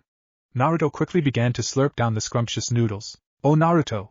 I almost forgot to ask. Doesn't the academy start in a few days? Tsuchi asked as he scrubbed a dirty pot. Yup. In 3 days. Naruto continued to devour his ramen. I'm so excited. In a couple of days, I'll get to see Hinata every day. I gave Naruto a sly grin. Oh. It seems to me you like this girl. Of course I like her. She's my friend, Naruto stated bluntly. It was apparent to Tsuchi and that Naruto was oblivious to what meant. Anyways, I'm really excited about the academy. Even though Iruka-sensei can't physically train me, he's given me some pointers. My ninjutsu and taijutsu have gotten really good. My genjutsu is still bad, but Iruka-sensei says that my chakra coils are too large for genjutsu. That's wonderful, Naruto, Tsuchi said, smiling sincerely. He was very happy for Naruto. He always thought of Naruto as a grandson of sorts. Yup. Oh. Wanna know the funniest thing about my training with Iruka-sensei? He saw and Tsuchi nod. This purple-haired psycho kept tackling him to the ground, then running off cackling like a maniac. It was really funny, Naruto exclaimed. and Tsuchi laughed. It was rather amusing. The shop owners and the blonde chatted happily until Naruto left the restaurant. He walked through the village, a smile gracing his lips. As we wandered through the village, not really having anywhere to be, he noticed something familiar. The Hyuga eyes. However, it wasn't Hinata's eyes. Naruto jogged over to the owner of the eyes. Hey! You're a Hyuga, right? Naruto asked. The Hyuga turned, and a small smirk graced his lips. So. You must be Naruto. Yeah. How'd you know? Naruto asked. Then it hit him. Hey wait. You're the Hyuga that graduated this year. I can't remember your name, Naruto said, scratching his head. It's Neji, he stated bluntly. Neji was taken aback. He had spoken up on more than one occasion when Iruka had asked a question. His name was also voiced many times in class. How could this blonde not know his name? What is it that you want, Naruto? Oh yeah. You know Hinata, right? She is a Hyuga, so it's quite obvious that I know her, Neji bluntly stated. She also happens to be my cousin. Awesome. Can you tell her I said hello? Naruto asked with a hopeful look in his eyes. Neji looked at Naruto for a moment and nodded. I will. Now if you'll. Neji! Hurry! Guy-sensei says he has another mission for us. Neji and Naruto turned and saw a girl with brown hair pulled up into 2 buns on her head. She was wearing a blue sleeveless blouse with dark green pants with her hitae tied around her forehead. She ran up to Neji and Naruto, and had a soft smile gracing her lips. Come on, Neji. We better hurry before Guy-sensei gets impatient. Knowing Sensei, he'll probably do the mission himself before we get there, he sighed. Let's go. I bid you farewell, Naruto. Naruto? Tenten blinked. Yup. That's me. Naruto puffed out his chest proudly. Not to sound rude, but you failed the genin test, right? Tenten asked. She didn't want to be mean to the boy. Yeah, he said a little dejectedly. I wasn't working hard last year, and I just did what I had to, so I failed the test. But this year I'm working super hard. I will pass the test this time, he said confidently. Tenten smiled, while Neji smirked. That's a good answer, Naruto. I wish you the best of luck. Tenten and Neji bade farewell to Naruto before returning to their sensei. Naruto smiled. That girl was nice. So was the Hyuga. Naruto now had a happy skip to his step. Today was the day. The day the academy started. Iruka was standing at the front of the class watching as this year's students began to pour in. This year's students are going to be the best Konoha's ever seen. I can feel it. Iruka noticed Naruto walking in with Hinata Hyuga. I guess Naruto wasn't kidding. He is friends with the Hyuga heiress. Naruto led Hinata to a few seats in the middle row before sitting down. I still couldn't believe that this psycho lady kept tackling Iruka-sensei. I swear Hinata, she just kept popping up. Hinata giggled. Anyways, did your training pay off? Hinata nodded. My cousin helped me train. He taught me a lot. That's Neji, right? Hinata nodded. Of course, Naruto-kun, I can't forget about your help. Because of you, I wanted to train hard and get stronger. Thank you. Hinata gave him a soft, gentle smile. Naruto felt his cheeks burn and he gently scratched his nose. You're welcome. His attention turned from Hinata to Iruka when he heard the older man clear his throat. Welcome back, students. I hope your break was pleasant, Iruka said with a smile. After some chatter from the students, the Chunin addressed them again. This year, I'll be teaching you how to hone your skills to become a genin. We'll be working on your taijutsu, your stamina, stealth, throwing skills, some ninjutsu, and genjutsu, he explained. Today, we're going to do something different. I'm going to take you to the practice field to test your general skill level, while Mizuki-sensei would be speaking to you individually about what you can improve on. As he explained, a man of average height with white hair entered the room. Ah, Mizuki, perfect timing. We were just about to head to the practice field. I guess it is perfect timing. Come on, kids. Let's head out, he said with a smirk. Mizuki led the group of students to the practice field with Iruka tailing them. When they reached the practice field, Iruka broke the large group up. All right. I want this half to work with Mizuki-sensei, and this half to work with me, he ordered. Mizuki looked at the group and realized he had all of the clan children, Uchiha Sasuke, Aburame Shino, Yamanaka Ino, Akimichi Chuji, Inuzuka Kiba, Nara Shikamaru, and Hyuga Hinata. He also had Haruno Sakura and Uzumaki Naruto in his group. Mizuki had a smirk grace his lips. All right, kids. We're going to start with sparring. I'm going to pair you up and I want to see if you've improved over the break. Yamanaka, Inuzuka. You're up first. All right. Let's go, Akamaru. The Inuzuka boy cheered. Kiba was about 5 feet tall, tan, black eyes with slit pupils, messy brown hair, and had fairly prominent canine teeth. He wore a gray jacket with fur around the hood, dark gray pants that stopped mid-calf, and blue sandals. Akamaru, his white puppy, barked happily as the two of them stepped forward. Ino was a thin girl with long blonde hair. She wore revealing purple clothing, showing off her slender body. A purple vest shirt with a raised collar with a purple skirt that had slits on the sides, bandages on her stomach and legs, and purple elbow warmers. Ino stared at Mizuki, then to Kiba. I have to fight, dog breath? Ugh, why? She groaned. Because I said so, Mizuki stated, a little annoyed by her question. But he smells like a wet dog. She whined. Some of the students snickered. I can't let this smelly mutt come near me, Kiba glared. Take it back. Akamaru growled at the female blonde. Mizuki sighed. It's just a simple sparring match. Please just fight, he said, massaging his temples. No, Ino said, crossing her arms over her chest. Kiba was about to attack the girl, but Mizuki intervened. Fine. Whatever. I know what you need to work on, he said, glaring at Ino. Ino gasped. Well, she huffed, before returning to the group. All right, Shikamaru, and where's Shikamaru? He yelled. The group pointed to a shady spot several feet away. He was asleep under said shady spot. Are you frickin' kidding me? Ugh, all right. Shino, Chuji. You're next. Mizuki was massaging his temples again. This group was going to be the death of him, and it was only the first day. Shino was the first to step forward. Shino had dark bushy brown hair, pale skin, and was the tallest ninja in the class. He wore a sea green jacket with a high collar, and dark sunglasses. His opponent, Chuji, was snacking on a bag of barbecue potato chips. Chuji had brown spiky hair and swirl marks on his cheeks and was a little rotund. He put his bag of chips in his pocket, and wiped the crumbs off his mouth. I'm ready, he said, clenching his fist, squatting down a little. Shino assumed his position as well. Remember, sparring only. No clan abilities. Which meant Chuji couldn't use any expansion ninjutsu to help him win the fight. It also meant Hinata couldn't use any chakra to shut off chakra points when it was her turn. Begin. Chuji was the first to charge. He threw a sloppy punch at Shino, who easily dodged it. Shino then countered with a kick of his own to Chuji's stomach. The large boy stumbled back a little bit and rubbed his stomach. Ow, he groaned. Chuji then threw another punch, but he was once again kicked by Shino. Chuji groaned again and raised his hands up. I give, Mizuki sighed. All right. Shino, you're the victor. You and Chuji get back in line. Shino helped Chuji up, who smiled at the quiet boy. Thank you, he said, and the two walked back to the group. Alright. Hyuga and Hiruno. You're up, Mizuki said, leaning against a tree. Sakura looked at Hinata and smirked. Hinata's so quiet and weak. This should be easy. Sakura had long pink hair, emerald green eyes, and was just under 5 feet tall. She was wearing a pink chipao asterisk dress with white circular designs, dark green spandex shorts, blue ninja sandals, and a red ribbon in her hair. She walked to the sparring field and looked at Hinata. I won't be going easy on you, Hinata, she said, clenching her fists and putting them in front of her. Don't underestimate me, Sakura-san, Hinata said, taking her juken stance. Sakura scoffed and turned towards her longtime crush. Oh, Sasuke-kun. Watch me, okay? I'm going to fight now. She noticed Sasuke was ignoring her, and it annoyed her. Oh, Sasuke-kun. Ow. Sakura yelped as she fell to her butt. Hinata! What the heck? Hinata smirked at Sakura. She had done a low spin kick and kicked Sakura off her feet. Don't take your eyes off your opponent. It could prove fatal, Sakura-san. Most of the kids snickered at Sakura's failure. Sakura's face went red with anger and embarrassment. She stood up and charged at Hinata with rage. Hinata sidestepped and threw a palm strike to the right side of Sakura's ribcage. Sakura yelped and held her ribs. How'd you do that? Sakura asked, dumbfounded. Hinata was never this strong before. While you were fawning over Uchiha-san, I was training hard to become stronger. She gave Naruto a quick glance out of the corner of her eyes before returning her sight to Sakura. I told you not to underestimate me. Now you will lose. Yeah. You tell her, Hinata. Naruto cheered.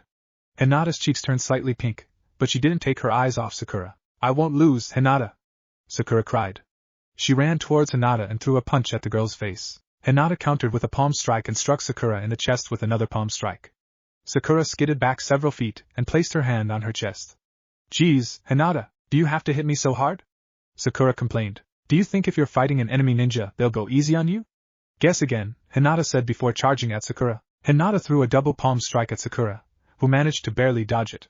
Sakura threw a kick towards Hinata's chest. Hinata bent backwards and landed into a bridge position.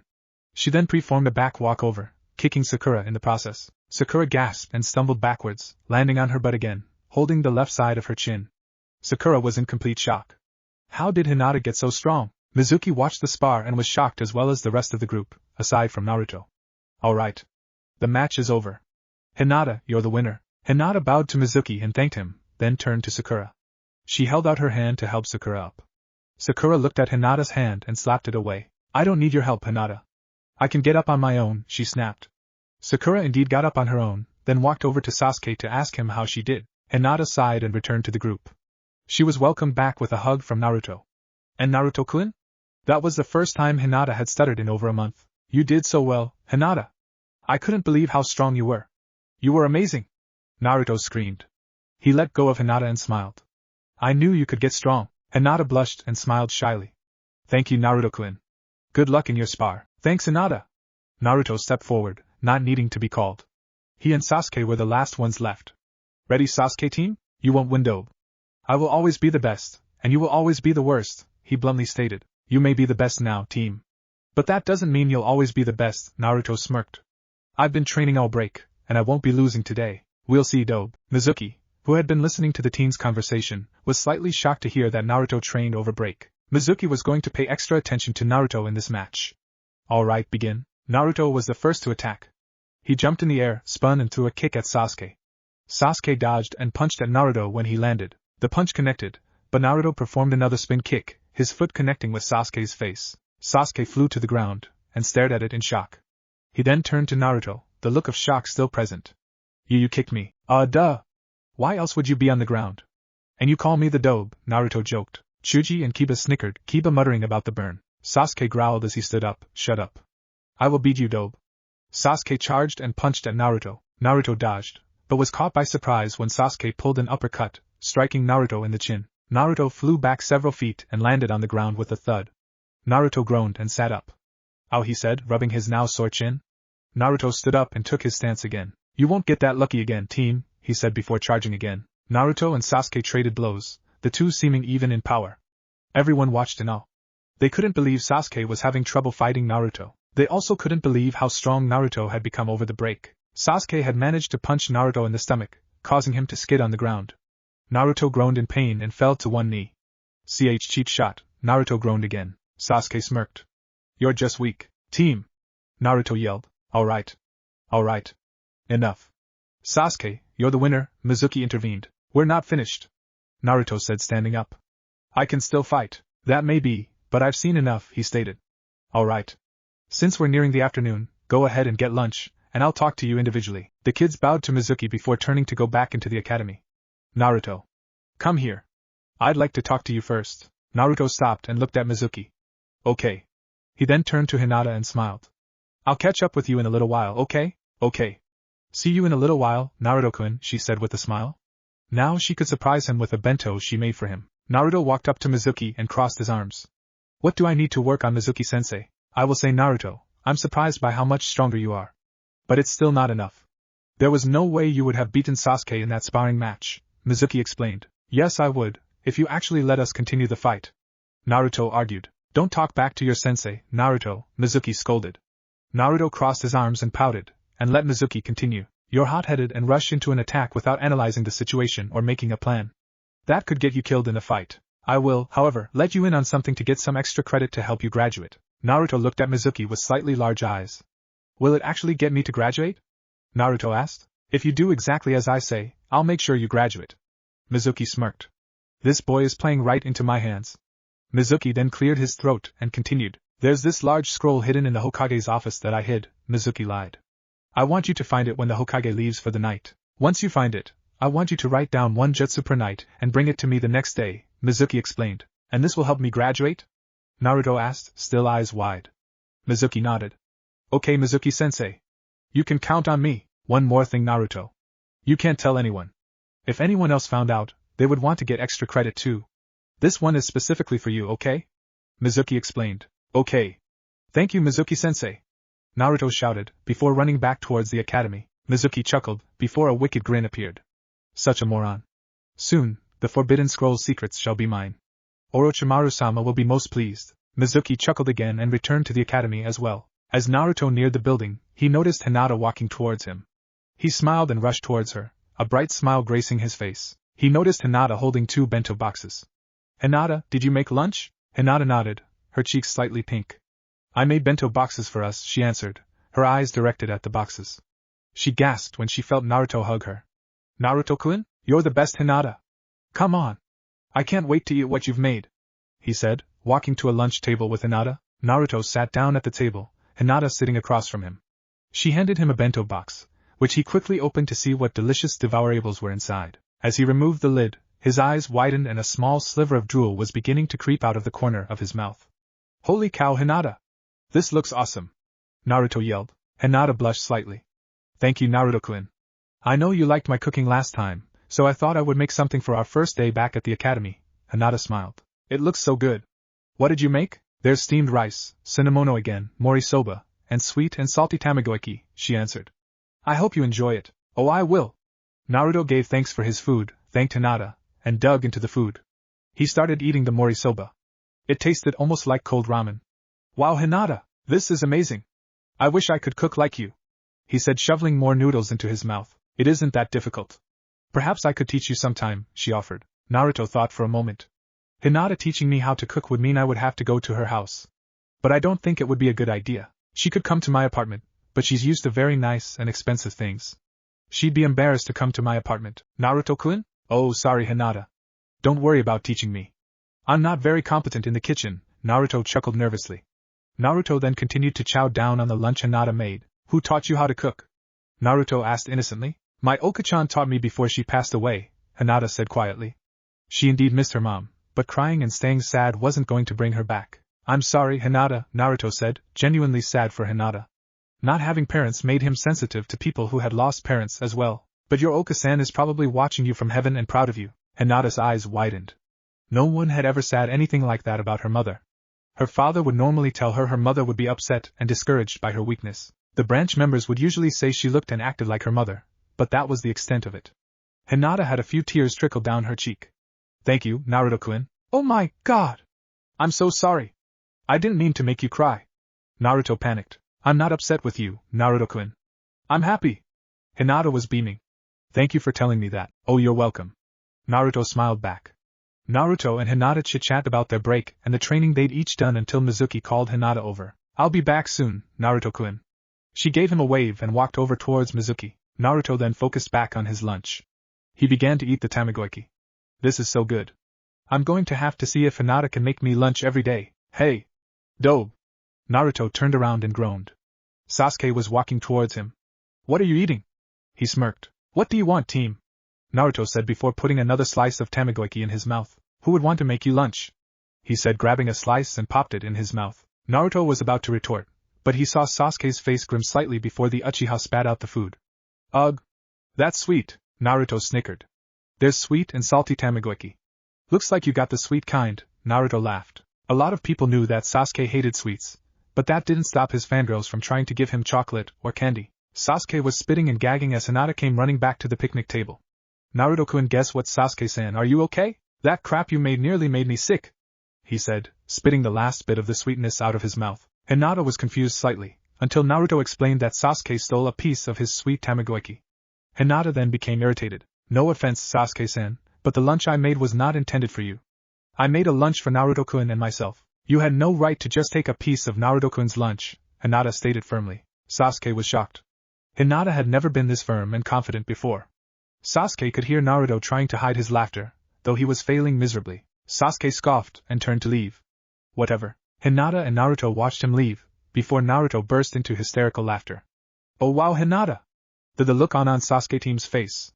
Naruto laughed. When Naruto finally regained his composure, he gave Hinata a beaming smile. That was amazing. You're definitely an awesome person, Hinata-chan. Hinata's eyes widened and her cheeks flushed. He called me Hinata-chan, he called me Hinata-chan. Hinata inwardly celebrated. Thank you, Naruto-kun. Sure. Oh, what did Mizuki-sensei say? Did he say you were awesome? He shouted. He said that I have improved, and that it was a pleasant surprise. He said he looks forward to future progress. Hinata nodded. Wow.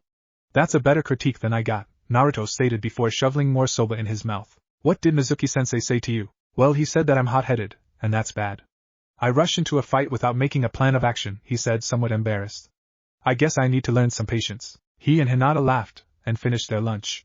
Mizuki blew a whistle, which meant lunch was over and everyone had to return to their designated sensei and practice field. When the children gathered around, Mizuki had them do some kunai and shuriken throwing and run the obstacle course. During throwing practice, Naruto had noticed Sakura wasn't near Sasuke, so he took the opportunity to talk to her. Nay, Sakura-chan?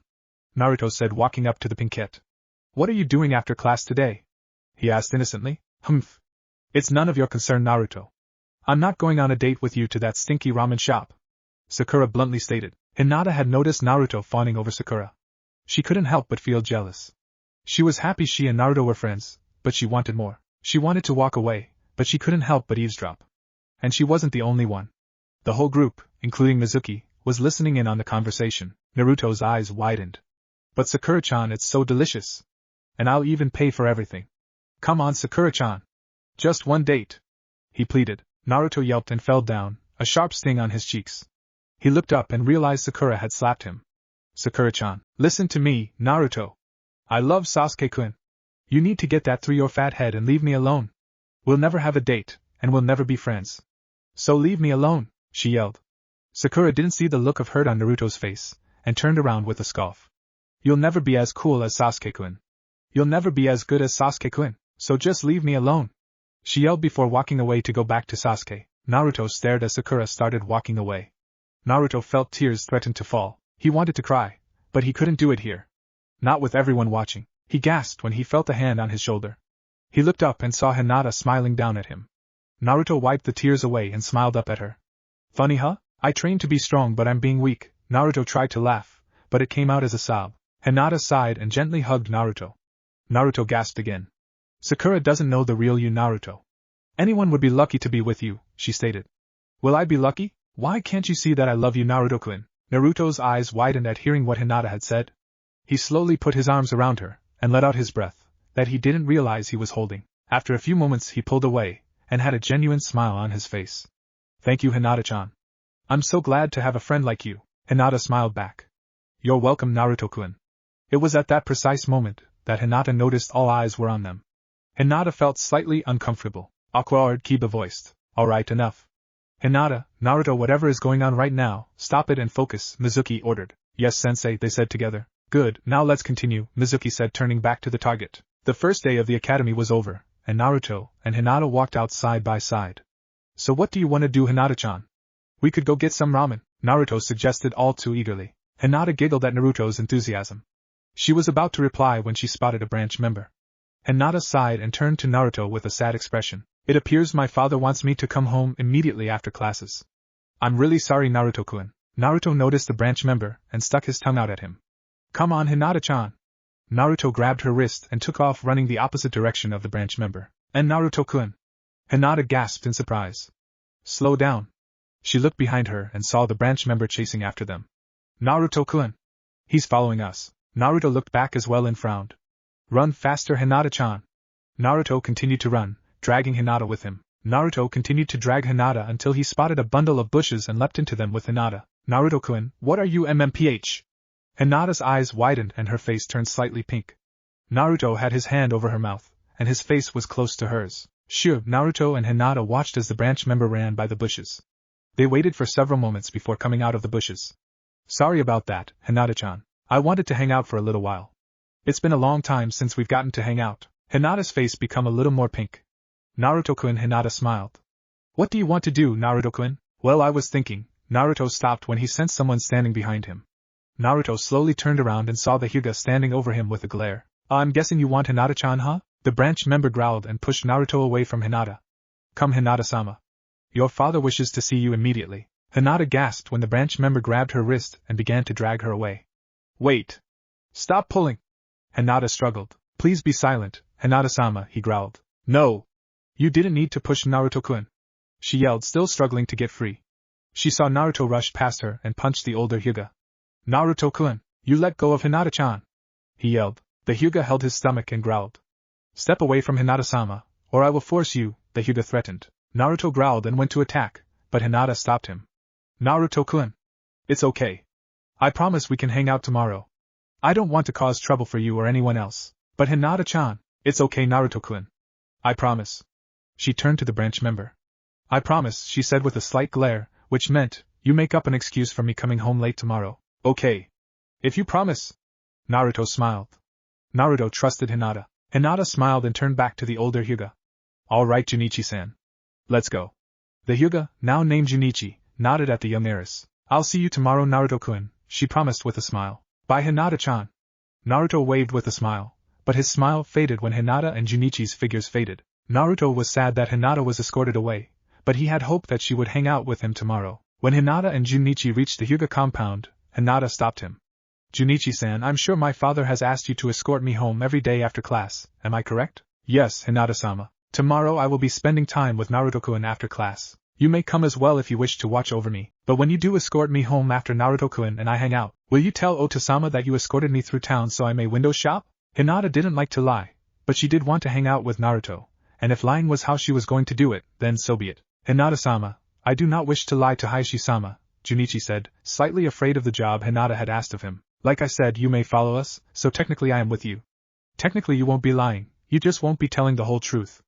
Hinata smiled. Junichi stared at Hinata for a moment, then sighed. All right, Hinata-sama. Thank you, Junichi-san. She bowed to the man before entering the premises. She didn't see her father in the main room, and he wasn't in his office. Hinata guessed he was in the courtyard training Hanabi, and she was correct. Hinata approached her sister and father and bowed. Ota-sama, I'm home. I can see that. Hinata, approach, he commanded. Hinata did as she was commanded, and approached her father and sister. You are to spar with Hanabi. Hinata's eyes widened slightly. She didn't like hurting her sister. She didn't even want to harm Neji in their training, but Neji told her that inflicting damage is inevitable. Hinata had to push aid her soft side if she was to become a strong kunoichi. She turned to her sister, who gave a slight nod. Hinata gave a slight nod back in understanding. Hanabi didn't want her sister to hold back. All right, Ota-sama. Hayashi was taken slightly by surprise. Hinata normally was very hesitant about sparring with her sister. Good. The elders shall be arriving shortly to view your spar, Hayashi stated before walking to the raised floor to sit. Hinata and Hanabi took their respective positions, and waited for the elders to arrive. Within minutes, the elders came and took their seats next to Hayashi. Hayashi then spoke. Begin. Hanabi and Hinata took their stances, and Hanabi charged at her sister. Hanabi threw a palm strike at her sister. Hinata blocked the palm strike by grabbing her sister's wrist and throwing a palm strike at Hanabi's shoulder. Hanabi flew backwards and landed on her back with a thud. Hayashi and the elders were taken by surprise when Hinata had landed a hit on Hanabi. Hanabi stood up and charged again. Hinata sidestepped past Hanabi and threw a double palm strike at her sister's back. Hanabi flew forward and skidded across the floor for several inches. Hinata-sama has really come along in her training, commented an elder. She will make a fine heiress in due time. Hayashi only grunted in response. Hanabi rushed forward again, Hinata rushing towards her sister as well. They traded blows for several moments, blocking and throwing strikes. Hinata found a small opening and struck Hanabi's ribs. Hanabi yelped and tumbled to the side. All right. That's enough, Hayashi interrupted.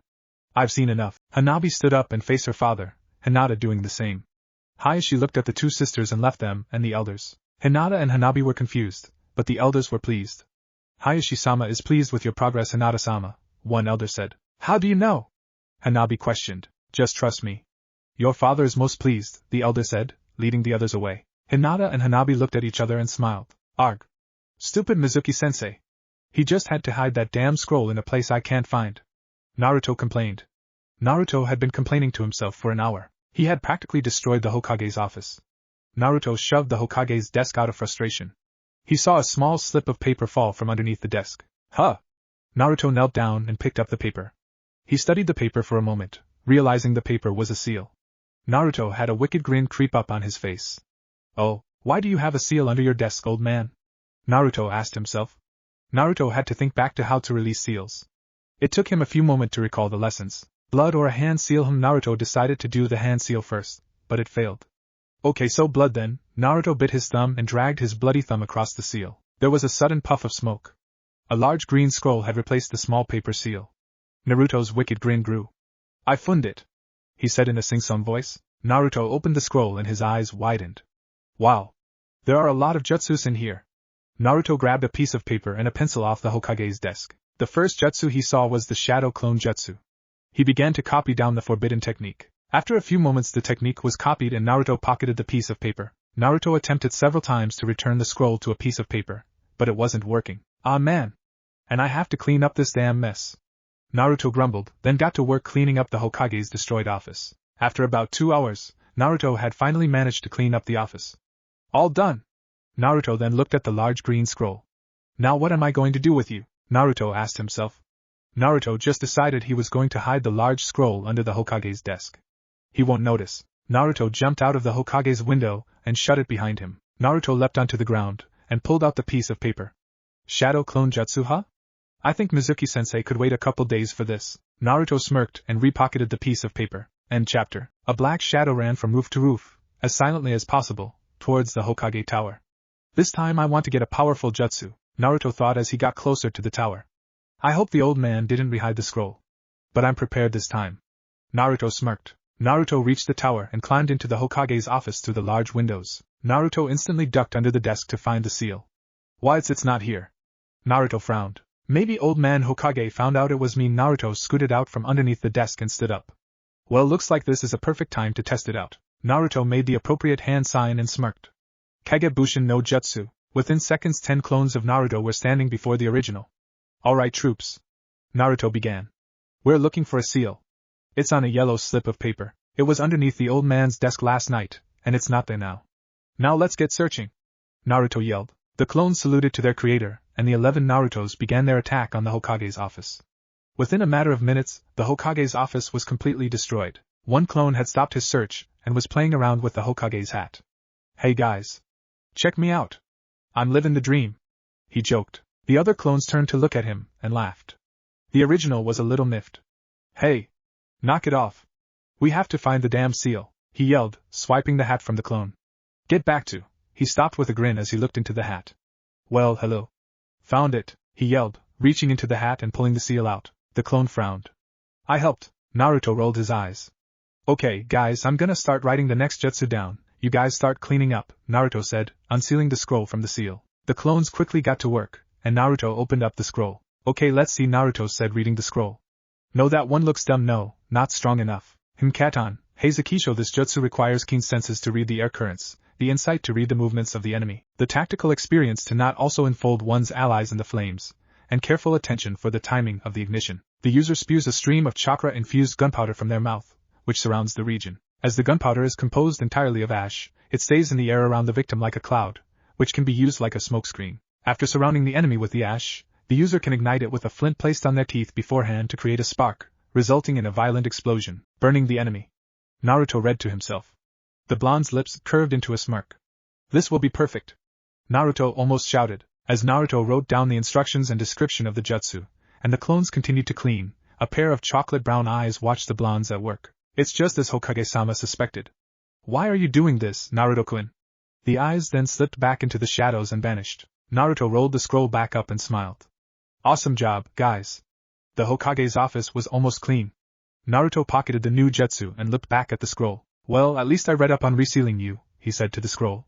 He bit his thumb and dragged his blood over the scroll again, causing it to disappear back into the seal. Hey boss man! One clone called. Check this out. Naruto turned to the clone and saw him holding a black journal. What is it? Naruto said, taking the book out of the clone's hands. I dunno, the clone said before going back to work. Naruto examined the outside of the book and found it didn't say anything. Naruto opened it up and was immensely surprised. The first page was written by the first Hokage. Naruto, being instantly intrigued, began reading. Today marks the day of a new beginning. Today marks the building of Konohagakure no Sato. I have been appointed by the people, the Senju clan, my clan, and the Uchiha clan to be the leader of this village. A title has not been issued for the leader, however it is of little importance at the moment. Uchiha Madara's attitude toward our alliance and the infrastructure of the new village has been particularly problematic. He believes he should become the leader, however, I worry about him. His intentions are unclear at the moment, but I am very suspicious of him. I have a feeling that Uchiha Madara is already plotting much against the newly created Konohagakure no Sato. Wow, Naruto was flabbergasted. It's the first Hokage's journal. Awesome. Naruto looked up and saw all of the office clean and his clones waiting for any other command. Awesome job, guys. You're done. The clones nodded and dispersed. Naruto then got up and sat in the Hokage's chair. Boy, I can't wait to sit in this chair as Hokage, he said to himself, smiling. Naruto then opened the book and skimmed over more of the journal, and realized it wasn't just the first Hokage's journal. It held lost information on Konoha from all the Hokages. No way. No frickin' way! Naruto yelled. This is all of Konoha's secrets. Oh baby.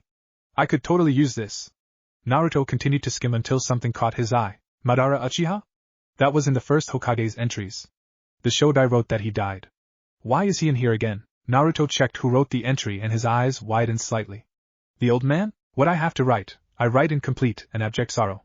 The Uchiha clan is near extinct, and I let it happen. Those first two sentences nearly stopped Naruto from reading. No way. Naruto couldn't even comprehend what he was going to say. Naruto continued to read. Uchiha Itachi, son of Uchiha Fugaku, who was head of the clan, was asked by the clan to become a spy for them and spy on Konoha while he was in ANBU. Itachi feared the Uchihas would betray Konoha and attack their home village, and so he decided to become a double agent. Sadly, the Uchihas didn't trust Itachi as I had hoped. They began to doubt him. Once again, unfortunately, Itachi had a falling out with his father and most of the clan. The day the council ordered him to kill his clan, he pleaded one thing.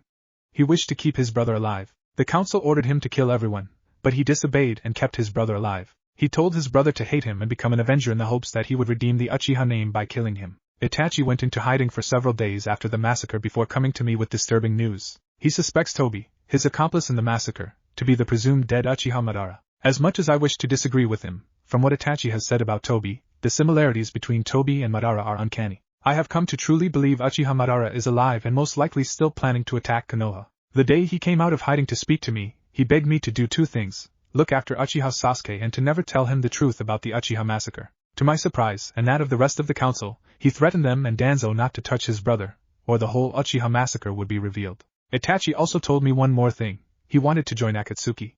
I begged him not to join, but he said he must join until Sasuke seeks him out and kills him. I begged again, but he refused. Finally, I asked him if he would do me one favor. I asked him to, once again, become a double agent. I knew Akatsuki was dangerous, and with the Jinchuriki out there, including Naruto, it would be beneficial for us, as well as himself, to be a double agent. I also told him that, if somehow Sasuke found out, he would be able to come back, and his crimes would be forgiven. For future Hokages, Uchiha Itachi is innocent. Uchiha Madara is alive. Naruto couldn't believe what he read. Not only was the whole Uchiha massacre Konoha's council's idea, but he was a Jinchuriki, whatever that was. Naruto wanted to read more, but he wasn't sure if his brain could take all that information. He kinda wanted to read the fourth Hokage's secrets, but decided that was better left for another day if he could find the book again. Naruto checked his pockets to make sure he had the new jutsu, then quickly left. As he returned to his apartment, the new knowledge of what he read couldn't leave his mind. He knew he couldn't tell anyone. It was one of Konoha's greatest secrets. So that's what he was gonna do. Keep it a secret. The next day, Naruto arrived at the academy a little early. He saw that his spot next to Hinata was taken thanks to Kiba. He then saw Sasuke in his little secluded corner, and decided to sit next to him. Hey Sasuke, he said, sitting next to him. Sasuke was taken by surprise. He had made it very clear that no one was to sit next to him. So why was this dope going against his rule? Why are you sitting next to me, dope? Before Naruto could answer, Sasuke's fangirls instantly jumped on Naruto. What are you doing, Naruto? Sasuke said no one could sit next to him. Not even us. Sakura yelled. Yeah, that's right. What makes you so special? Ino screamed. Hinata was tuning out Kiba, who was trying to impress her with random stories about his jutsu he could do with Akamaru. She heard many of the girls shouting at Naruto, who was sitting next to Sasuke. Hinata was a little confused as to why Naruto was sitting with Sasuke. There were other open seats that weren't near the Uchiha. Naruto looked at the fangirls and shrugged. Nothing makes me special. Exactly. Sakura yelled. So move. Leave Sasuke alone. He's too cool to be hanging out with a loser like you. Naruto winced slightly. Not because of the insult, but because Sakura was as loud as a banshee. So that must be why you guys can't sit with him either, he said, pointing to the fangirls. Shock flashed over the girls' faces. The class erupted into laughter. Even Sasuke couldn't help but smirk. Sakura's face went red with anger. She pulled her fist back and punched Naruto in the face. The classroom went silent. Naruto, who had fallen off his seat from the punch, looked up at Sakura. What the hell, Sakura? He yelled. How dare you? Sakura screeched. How dare you call me a loser? You're the biggest loser around. No one likes you. No one wants you around. You've failed the Genin test twice. You'll never make it as a ninja, Naruto. So just give up. Everyone was a little shocked to hear Sakura say those things to Naruto. Everyone knew Naruto wasn't Sakura's favorite person, but they never thought she could get that nasty. Fueled by rage, Hinata approached Sakura. She spun Sakura around and slapped her. Sakura, along with everyone in the room, was taken by surprise. No, Sakura. How dare you? She frowned. Sakura put her hand on her sore cheek. What the heck, Hinata? Why did you slap me? Sakura exclaimed. You punched Naruto. I think he should have slapped you, but Naruto is too kind to lay a hand on someone he cares about, she stated bluntly. Sakura growled and took a fighting stance. Naruto stood up and spoke. I wouldn't do that, Sakura. Hinata totally kicked you but last time, he chuckled. Oh yeah? And who's gonna stop me from kicking Hinata's butt this time? Sakura said confidently. As if on cue, Iruka came in to start the class. He saw Sakura ready to fight, Hinata looking rather angry, and Naruto on the floor. What is going on here? Iruka asked, crossing his arms over his chest. Iruka-sensei. Naruto was being mean to me. Sakura whined. What? You started it, Sakura. Naruto yelled. You got all pissy with me just for sitting next to Sasuke. Then you punched me because I said something you didn't want to hear. No. Don't be a liar, Naruto. Sakura yelled, trying to get Iruka to believe her, instead of Naruto. And Iruka-sensei, Hinata slapped me, she yelled, pointing at the female Hyuga. She slapped me for no reason, Hinata. Naruto. Is this true? Iruka asked. Not all of it. Naruto yelled. Care to tell us your side of the story? Iruka frowned. Gladly. Naruto said, glaring at Sakura. It is true that I said something that I guess could be considered mean, but Sakura punched me. I did not, Naruto. Stop lying. Sakura screeched. Then how did Naruto end up on the floor, Sakura? Everyone turned stunned eyes to the voice. You need to stop lying. As Sasuke-kun? Sakura stuttered. Iruka looked at Sasuke, then cleared his throat. Sasuke, would you care to tell me what really happened? Sasuke sighed, then spoke. Everything Sakura says is a lie. Sakura punched the dobe because he called her a loser, after calling him one. Then he said, motioning towards Hinata, slapped Sakura because Sakura was being a bitch. The entire time the Uchiha was speaking, his tone never varied at all. He sounded rather bored the entire time. Everyone stared at Sasuke dumbfounded, Hinata and Naruto more so. He defended us? Hinata thought. As Sasuke-kun, Sakura started. Why? Why what? He asked, not even looking at her. Why would you say that about me? I love you. She pleaded. Sakura, please calm down and take your seat. You've done enough damage, Iruka stated. Sakura was about to retort, but Iruka shot her a look that quickly got her moving to her seat. Naruto inwardly snickered at Sakura before returning to his seat next to Sasuke. Hinata smiled at Naruto. You're being so mature, Naruto-kun, Hinata thought, smiling again, before taking her seat next to Naruto. You don't mind if I sit here too, do you, Sasuke-san? Do what you want, he said before turning his attention to Iruka. Iruka saw Naruto and Hinata sit next to Sasuke and smiled. Well done, you two. After class, Naruto sought out Mizuki to give him the shadow clone jutsu. After walking around the academy for a little while, he managed to find Mizuki at one of the training obstacle courses. Mizuki-sensei! Naruto called. Mizuki, who was running the obstacle course, heard Naruto scream. His attention turned from the course to the blonde, who was running at him holding a piece of paper. He couldn't help but let a devious smirk grace his lips. It seems you found the scroll, he commented, trying to seem only minimally interested. Yeah. But I only got this one jutsu, the blonde said, handing over the piece of paper. It's the shadow clone jutsu. Naruto smiled. Mizuki smirked at Naruto again. Well done. Have you gone back to the Hokage's office to collect more ninjutsu? I went back last night, and I think the Hokage found it. It wasn't where you hid it, he explained. Mizuki frowned. Damn it. Damn that old fool. Mizuki sighed, then placed a hand on Naruto's head. You did well, Naruto. I'll make sure Iruka knows about this and gives you extra credit. Okay? Naruto smiled. Awesome. Thanks, Mizuki-sensei. He yelled, running off and waving to Mizuki. Mizuki gave a small wave to Naruto. When he was out of sight, Mizuki frowned. Damn it all, the brat only manages to bring me one jutsu and, of course, it just had to be one that will take forever for me to learn. Mizuki growled and crumpled up the piece of paper, and now the Hokage went and rehid the scroll. Looks like my plans are put on hold for the time being. As Naruto exited the academy, he saw Hinata waiting for him. Hey, Hinata-chan.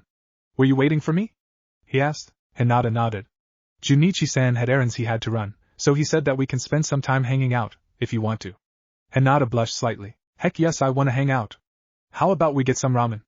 Naruto smiled. He hadn't eaten his favorite food with his best friend in a long time. Hinata giggled and nodded. Alright, Naruto-kun. Lead the way. Naruto cheered as he led Hinata to Ichiraku's. Next time, we'll get your favorite K? Hinata blushed. He's so considerate. Hinata beamed at Naruto. Thank you, Naruto-kun. Naruto smiled back, and the two continued their walk to Ichiraku's. Naruto and Hinata approached the small stand and sat down. Hey, old man. Naruto called. Tsuchi came out of the kitchen when he heard Naruto's voice. Ah, Naruto. Good to see you again. Oh, and you brought Hinata-san again. It's good to see you as well, the aging chef said with a smile. Thank you. Hinata smiled. It's nice to eat here again. Tsuchi smiled at the couple. Alright, you two. What would you like to eat? I'll have some beef ramen, please. Hinata smiled. Naruto smiled. I'll have the same. Tsuchi smiled, nodded, and went into the back to make their ramen. Ayame came out when her father told her that Naruto and Hinata were there. Naruto-kun. Hinata-san, it's good to see you too. Have you been training hard? Hinata nodded. Yes. My cousin helps me train, she said, smiling. Naruto nodded. Yup. I've already learned a new jutsu, and I'm trying to learn another one. Hinata blinked. You've learned a new jutsu, Naruto-kun? What is it? Naruto realized what he said, but he played it off smoothly. Well, you know how I'm terrible at creating normal clones? Hinata and Ayame nodded. Well, there's this clone jutsu that's made for people like me who can't create normal clones because I have too much chakra. Ayame smiled.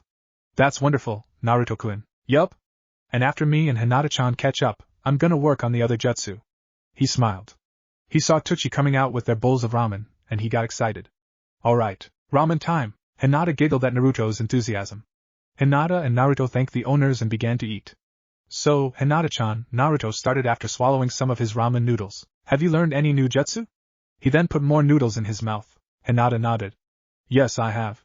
Neji-Nizen taught me a family jutsu that I couldn't even do before the break, Hinata said, slightly embarrassed. Riai? What doeth it do? Naruto said with his mouth full of ramen. Hinata blinked and giggled. I strike the opponent's chakra points, closing them off. I have to use my Byakugan to make sure I hit the chakra points correctly, Hinata explained. Awesome! Naruto shouted. Wow, I wish I could use some of those awesome jutsu you can use, Naruto said, lifting his broth-filled bowl and slurping the broth. Hinata blinked at Naruto, then looked at her bowl. It still had noodles in it, but she picked up her bowl and began to sip some of the broth out of the bowl. She put her bowl down after a few sips and turned to Naruto.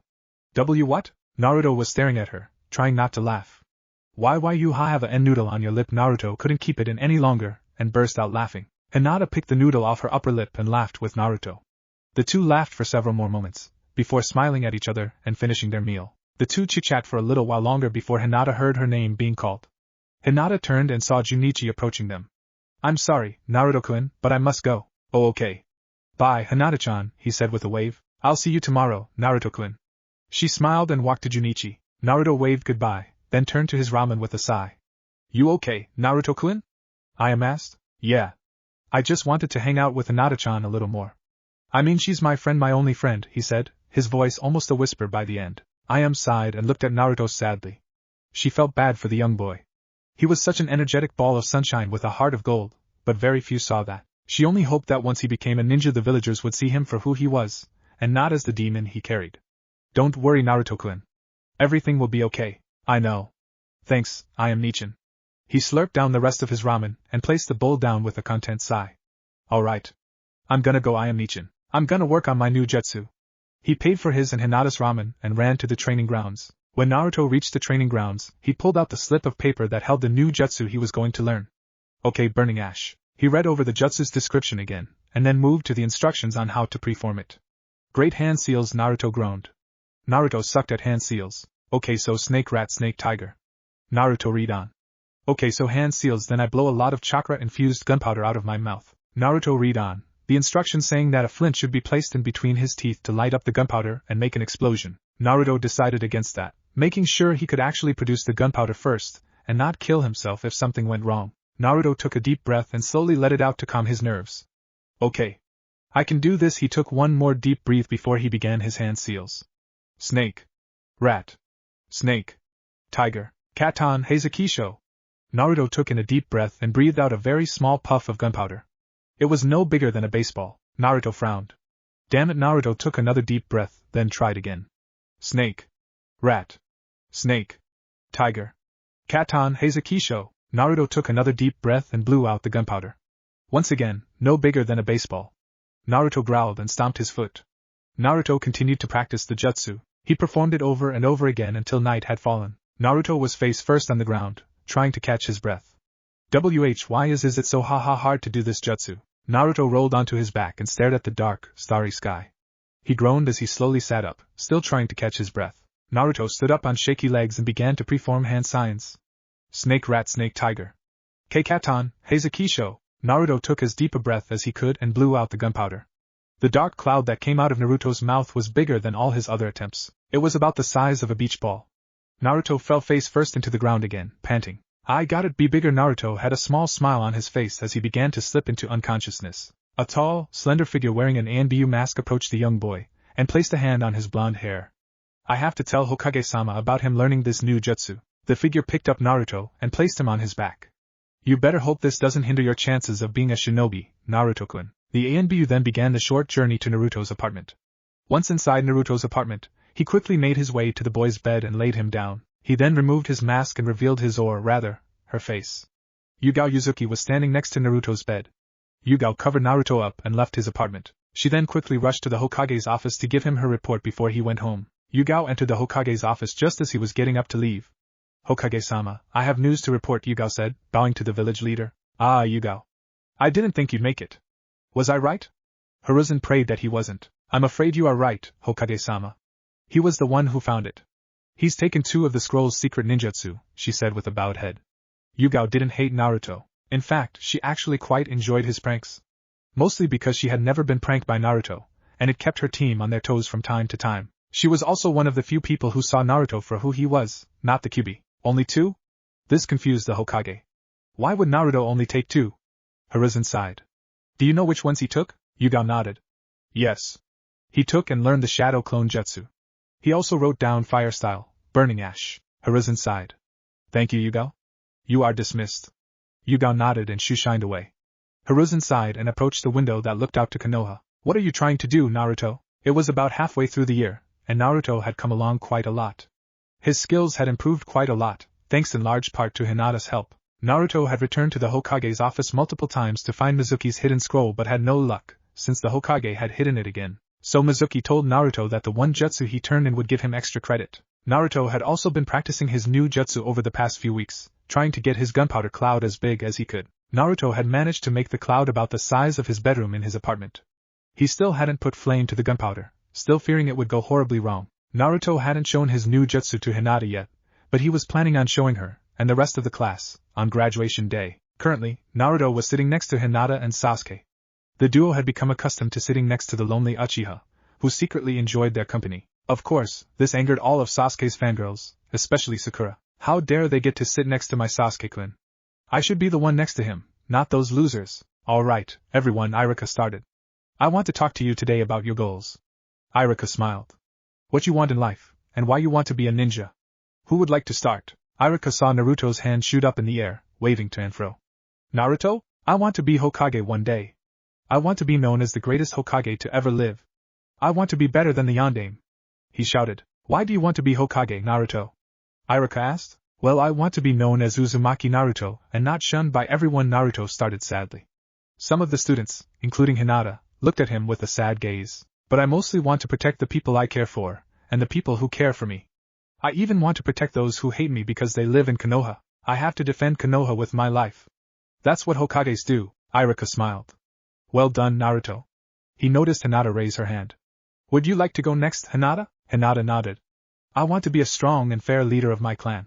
I want to change things between the main family and branch family, she started. Taking a deep breath, she continued, gaining a deep blush as she said, I want to be a strong kunoichi and maybe a wife someday. Iruka chuckled. All right. Anyone else? Iruka went around the class asking all the other students. Surprising no one, Sakura exclaimed she was going to be Sasuke's wife. Okay, Sasuke. You're the last one. What are your goals? Sasuke sighed. My goals are to revive my clan and to kill a certain man, he bluntly stated. Many of the girls swooned, stating how cool he was. Naruto blinked. Are you talking about your brother? Sasuke turned to Naruto. HN. Of course I am, Dobe, he said, turning his attention back to Iruka. Why? It wasn't even Itachi's fault. Konoha's council forced him to kill your clan. Naruto, having realized what he said, slapped his hands over his mouth. Sasuke snapped his head towards Naruto, his eyes locking with the blonde's. What did you say? Naruto swallowed hard. He looked around the classroom and saw everyone's eyes on him. He then quickly bolted out the door of the classroom, running away from Sasuke and everyone else. Dobe!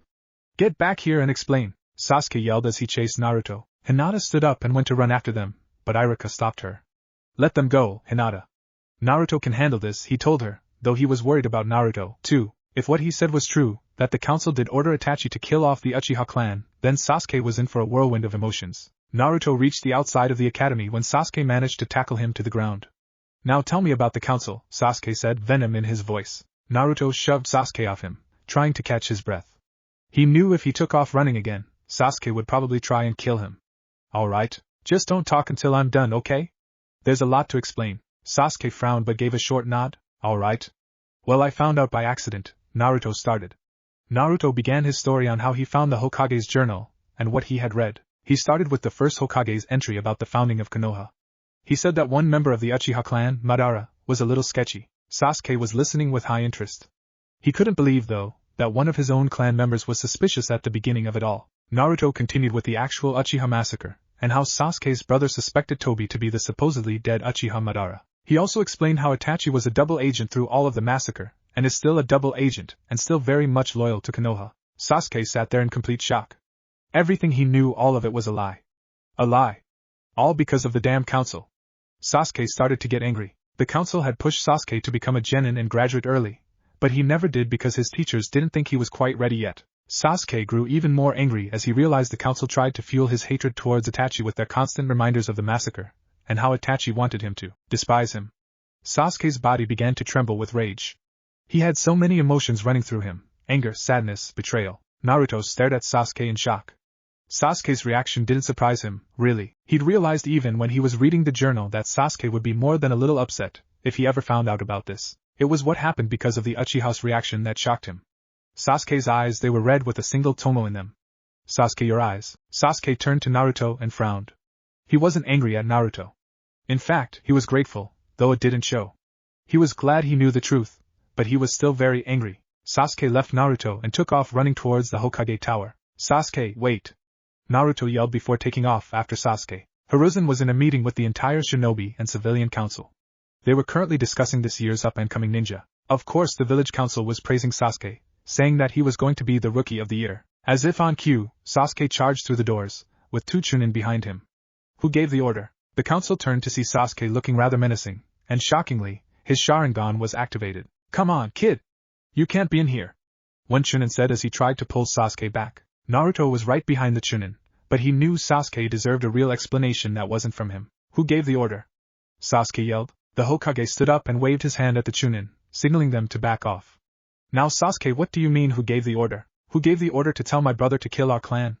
He shouted.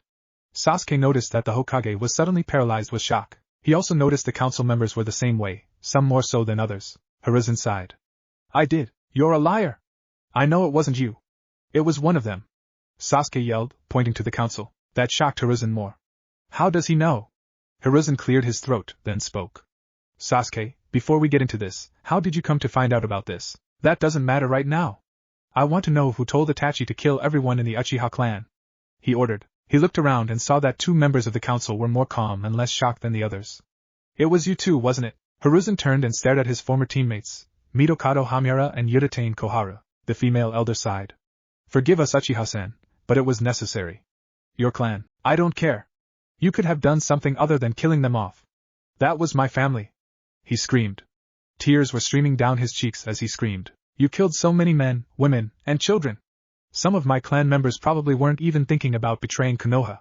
You could have spared so many lives, but instead you chose to be selfish and cruel, Uchiha-san. Please calm down, Hamiura stated. Yelling isn't going to solve anything. What's done is done. Sasuke stared at the 2 elders, horrified at what they said. What's done is done. What's done is done. Screw you, you senile old bats. He screamed. You have no right to be on this council. I should kill you for killing my friends and family. The rest of the council seemed to disappear around Sasuke. It was only him and the 2 elders. The deepest circle of hell is reserved for people like you. You say my clan was out for power? You're wrong. It's you who's out for power. He shouted while pointing to the 2 elders. You're so afraid of one clan gaining control over this large and vast village, that you kill them off so you can keep the power that you have. Hiruzen sighed and decided to speak up. Sasuke, I am deeply sorry about what happened. Sasuke turned to the Hokage, his glare not so intense. I know you are. You weren't the one who ordered this, but you are to blame too. Your word is law in this village. You could have nulled that order, and you didn't. The only reason you still have my respect is because you still see my brother as an ally to this village. I want to know how he obtained this information. Hiruzen sighed once more, then turned to the council. We'll continue this meeting another time. Sasuke, come with me. Can I come too, old man? Naruto spoke up. Hiruzen was about to object, but Sasuke nodded. You too, Dobe. The council, along with the 2 Chunin, watched as the trio left the Hokage's tower. The rest of the council turned to the elders and looked at them with slight disgust. Everyone in the room thought Itachi had betrayed Konoha. Now they saw that the elders had betrayed Itachi so they could keep the power they had. Shikaku, head of the Nara clan, was the first to speak. God, how troublesome. I never thought I'd see the day the elders would turn against Konoha, he said before walking out of the meeting room. Agreed, Shibi, Shino's father and the head of the Aburame clan, voiced. He followed Shikaku out of the room. More and more members continued to agree with Shikaku as they left, including Akimichi Chuza, Yamanaka Inoichi, and even Hyuga Hayashi. The civilian council looked at each other before leaving as well, though they left without saying anything to the elders. Hamiura and Kohara looked at each other and sighed. Perhaps it was time for them to retire. Hiruzen, Sasuke, and Naruto walked in silence. There was so much tension coming from Sasuke, it made Naruto and Hiruzen a little nervous to speak. Sasuke finally stopped in front of a small wooden dock. I come here when I want to be alone or need to think, he said solemnly. Hiruzen cleared his throat and spoke. Sasuke, how did you find out about the Uchiha massacre? That would be from me, Naruto said quietly. I was in your office a couple of months ago, and I accidentally came across the Hokage's journal, he said, hanging his head. Hiruzen's eyes widened. Yugao never mentioned that. Perhaps she didn't stay long enough. Hiruzen sighed. Naruto, we will talk later about why you were in my office. But why were you reading the journal? I was curious. I'm sorry, is that as far as you read? Hiruzen prayed that he didn't read the Yondame's entries. Yes. I swear that's as far as I read. I was going to stop, but I noticed Uchiha Madara's name in the entry you wrote, which I thought was odd since I read it in the Shodai's entry, Naruto stated. So I decided to investigate. I'm really sorry, old man. Please don't be angry. Hiruzen sighed and began to massage the bridge of his nose. I'm not angry, Naruto. A little frustrated, but not angry. He then turned to Sasuke. What are you going to do now, Sasuke? I don't know, I need to think, he said, sitting down at the edge of the dock. Hiruzen nodded. All right, Sasuke. Naruto, come with me. We're going to discuss why you were in my office. Hiruzen scowled. Naruto flinched but nodded. Hiruzen gave a short nod and began to walk back to his office. Naruto turned to Sasuke. Hey Sasuke, HN? He grunted. I hope you still want to be a ninja. It won't be any fun trying to kick your ass if you aren't there, Naruto stated. He gave Sasuke his signature big cheeky grin before following the Hokage. Sasuke sighed, but he couldn't keep a small smirk from gracing his lips. Naruto was standing in front of the Hokage's desk, silence filling the room. Finally, after what seemed like an eternity of silence, Hiruzen spoke. Naruto, I'm very disappointed in you. I know. I'm sorry. Naruto, why were you in my office? Hiruzen asked, as he lit the tobacco in his pipe. Well, Mizuki-sensei said he hid a scroll in here with a bunch of jutsu on it in your office. He said that if I find it, and write some jutsu down, he would give me extra credit to help me pass, Naruto explained. Hiruzen stared at Naruto dumbfounded. Mizuki? I can't believe he would do that to Naruto. He knows Naruto was desperate to graduate. Hiruzen then picked up the small seal. Naruto, do you know what this is? Yeah. That's the seal that hides the scroll Mizuki-sensei hid. Where'd you put it? He exclaimed. Naruto, Mizuki didn't hide this scroll. But Mizuki-sensei said. Mizuki lied, Naruto. He didn't hide the scroll. I did. This scroll is the Forbidden Scroll. It holds all of Konoha's most powerful jutsu. I can only assume that Mizuki wanted you to find this scroll to give him the jutsu inside, correct? Why? Naruto seemed slightly depressed. Mizuki had lied to him, just so Mizuki could benefit from Naruto's crime. I'm so sorry, he said as tears threatened to fall. Hiruzen nodded. I know you are Naruto. What ninjutsus did you take? I've learned the Kagebushin and I'm learning Katan Heizukisho, he said, wiping his tears away. Hiruzen nodded again. All right, Naruto. You may go. But don't let Mizuki know about this conversation, okay? I'm going to have some of my jonin pick him up and talk to Ibiki. Naruto nodded and smiled. Bye, old man. And thanks a lot. Naruto quickly ran out of the Hokage's office, happy he wasn't in too much trouble. Hiruzen frowned and gently stroked his pointed gray beard. Mizuki wouldn't go to all that trouble to trick Naruto just for his own personal gain. He must be working for someone. I only hope it isn't him. End chapter. A week had passed since the revelation of the big secret of the Uchiha massacre, and life had returned to mostly normal. After speaking to Sasuke in length about the Treiji, Hiruzen then went into detail about Itachi's role in the Akatsuki. He explained how Itachi asked them to spare Sasuke's life and to look after him, and how Itachi became a double agent. I can't believe all of this. It's just so overwhelming, Sasuke said with a sigh. Sasuke was sitting on the couch in the Hokage's office, his head in his hands. He had just been told, in great detail, about why his brother was chosen to be martyr. Hiruzen nodded. Indeed, I know it's a lot to take in. Now Sasuke, I do have a question for you. When Sasuke gave him his undivided attention, Hiruzen continued, would you like me to ask Itachi to come back? Sasuke's eyes widened. You would let him come back? What about the village? They'll hate him, I know, Sasuke. And it's partially my fault that he'll be hated. But he's not a traitor, and you know that. It's a chance for you and your brother to have a relationship again, Hiruzen said softly. He knew Sasuke wanted his family back, and now he had a chance. Sasuke sat silently for a moment before giving his reply. I do want Itachi to come back. But? Hiruzen asked. But I need to think about it. I do want him to come back and I do want to have my brother in my life, especially now that I know the truth. But it's hard for me to just forgive and forget about what happened. Hiruzen placed a hand on Sasuke's shoulder and gave him a soft smile. I know it's hard, Sasuke. No one expects you to forget what happened that night. However, forgiveness is key to mending a broken relationship. That night has plagued your brother every day. Knowing you forgive him, it would mean the world to him. Hiruzen nodded. Sasuke stared at the old man for a moment and nodded. All right. He sighed. Go ahead and tell Itachi he can come home. But I'll still need time. It still hurts. Hiruzen gently squeezed Sasuke's shoulder. I know, Sasuke. That pain will never go away, it will only dull. But you can overcome this. It will make you a stronger shinobi in the end. He nodded. Since the day Hiruzen spoke with Naruto and Sasuke, many things had happened.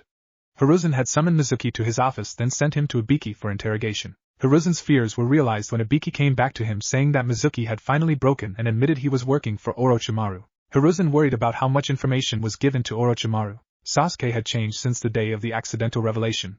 Sasuke wanted to revive the Uchiha clan, but his ambition to kill his brother had completely melted away. He decided to forgive Itachi for his sins, but also wanted to hear what happened from Itachi firsthand. He also wanted to revive Konoha's military police. It was his dream as a child to be in it, and now he was determined to restore and lead it. The Hokage held a meeting with the shinobi and the village council to see what should be done about the elders. He was taken by surprise when there was a unanimous vote to expel them from the council altogether. Hiruzen told his former teammates what he and his shinobi advisors decided, and the two retired shinobi resigned themselves to obey their leader's orders. The Hokage had decided Naruto's mistake couldn't go unpunished. Even if it was a pure, stupid mistake, he had to be punished. It wasn't a terrible punishment. The Hokage ordered Naruto to clean the academy classrooms after class every day until graduation. Naruto tried to protest, but the Sandaime explained if Naruto skipped out, he would have a make-up cleaning day. If he missed another day would have to be made up. Naruto didn't like to clean, but he didn't want to clean more days than necessary either. Some days Hinata would stay behind and help him, just so she could talk and hang out with him. It was the day before the graduation exam, and Naruto was cleaning the last classroom of the day. He was sweeping the floor while Hinata cleaned off the chalkboard. I'm so excited, Hinata-chan. Tomorrow is our graduation day. he exclaimed. I've been training so hard. As he talked, he swept the dust pile into the dustpan. You have Naruto-kun. I really hope you'll be able to graduate. You deserve to after all your hard work, she smiled. So do you, Hinata-chan. You've been working really hard too, he said, giving her a big, toothy grin. Hey, after we're done, do you want to see my new ninjutsu? I've been working on it for so long, and I think I finally have it down. Of course, Hinata replied. The two finished cleaning the classroom, and the duo departed to their training grounds. Naruto was now preparing for his attack. Okay, so, you might want to find somewhere safe like the top of a tree or something, Naruto warned.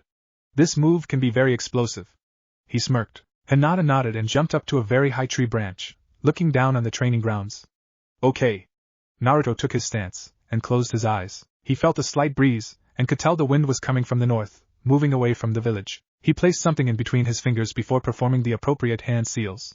Katon Heizukisho. Naruto took a deep breath and blew out a gunpowder cloud that surrounded the 3 training posts. He then threw what he had in between his fingers at the cloud and jumped away in time just as the cloud exploded. Despite Naruto jumping out of the way of the initial explosion, he was still tossed back from the large shock wave of the explosion. Hinata was barely able to keep herself from being blown off the tree where she was perched. When the smoke finally cleared, the 3 training logs were burnt to a crisp and the ground around the training logs were intensely scorched. Hinata stared at the large scorched crater in awe. Oh my god! That's a strong attack. Hinata looked around in the ground and saw Naruto picking himself up off the ground. She leapt down off the tree and rushed over to Naruto. Naruto-kun! Are you alright? Naruto stood up and looked at Hinata with a smile. Yup. I'm fine. He then turned to see what the finished product was from his jutsu. Alright. Heck yes. Look what I did. Hinata smiled at the blonde's happiness. It looked very powerful, Naruto-kun. It is. No one can beat me now. Naruto yelled. How about we get some cinnamon buns? Naruto offered with a smile. Hinata blushed and nodded, walking with Naruto to get her favorite treat. Naruto was sitting in his seat in the academy, his body shaking with anticipation. It was graduation day. Naruto was sitting next to Hinata, who was calmer than Naruto but still nervous. Iruka was staring at his students with a smirk. Well, students, today is the day. Today we test you and see if you're worthy to be called genin. Loud cheers erupted through the classroom. Iruka chuckled as he motioned his hands for the children to quiet down. Alright, settle down. Now, for everyone's safety, we're going to take the test outside. As he spoke, he motioned for the children to follow him to the practice grounds. Upon arriving outside, Iruka addressed the prospective genin again. Alright, students, this is what's going to happen. You're going to do 3 things: perform a henge, create a clone, and then finally perform your strongest ninjutsu, Iruka explained. If you need a live target for your ninjutsu, please say so we may have an experienced chunin available for you, he added as he pointed towards a small group of chunin approaching the students. Iruka knew that live targets would be needed to show the power and effects of some ninjutsu. If you choose to use him, please do not incapacitate him from duty, Iruka admonished. He saw the students nod their heads, and he smiled. Alright. Let us begin. Nara Shikamaru, you will begin the exams. Shikamaru groaned. How troublesome, he grumbled with the ever-present apathy in his voice. He gave an annoyed sigh before performing a simple hand sign and transforming into his father. Shikamaru noticed Iruka scribbling something on his clipboard and returned to normal. Shikamaru proceeded to make a clone, then dispelled it when Iruka gave the order. Alright, Shikamaru, will you need a live target? Shikamaru nodded, and Iruka motioned for one of the chunin to step forward. Go ahead, Shikamaru. The lazy student gave another annoyed sigh before performing his hand sign. Kagemain no Jutsu. Shikamaru's shadow stretched before him and latched onto his opponent's shadow. Shikamaru then raised his hand and then put it down, showing that he was able to control his opponent. Am I done now? He asked in a bored tone. Yes, Shikamaru, you're done. Iruka sighed. Whoever has that boy on their team will be in for a rough ride. Iruka then looked at his clipboard and smiled. Alright. After calling several no-name students, Iruka called up Sakura. Harino Sakura. Step forward. Iruka yelled. Watch me, Sasuke-kun. Sakura screeched. Sasuke gave a silent groan. Why? What did I do to deserve this? Sakura stepped forward and stated she needed a live target. She performed her clone and henge with ease. She then performed a simple hand sign before rushing to her opponent. Sakura then thrust her palm forward, hitting the chunin in the shoulder. The chunin's eyes widened as he slumped to the ground. Sakura turned around and smirked at Sasuke as she placed her hand on her hip. Kanashibari no Jutsu. Iruka nodded. Well done, Sakura. Can you please reverse the paralysis? Sakura then looked a little confused. There's a way to reverse it? She asked a little nervously. You don't know how? Iruka said, a little irked. Sakura chuckled nervously. Well, wouldn't it not matter in combat? Since you're trying to paralyze them and attack or kill them when they're down, Sakura pointed out. Iruka had to admit, she made a very valid point. Agreed, Sakura. Sakura smirked and walked over to Sasuke. Wasn't my technique impressive, Sasuke-kun? She asked, watching the raven-haired boy with adoration. Sasuke scoffed. You saved yourself with a valid point. Sakura blinked. She wasn't sure if that was a compliment or an insult. She pushed it to the back of her mind, instantly fawning over him again. Sasuke looked like he was seriously about to punch her in the face. Sasuke praised God when he heard Iruka call his name. He stepped forward and performed his jutsu with ease, ending his test with the Katan, Gokaku no Jutsu.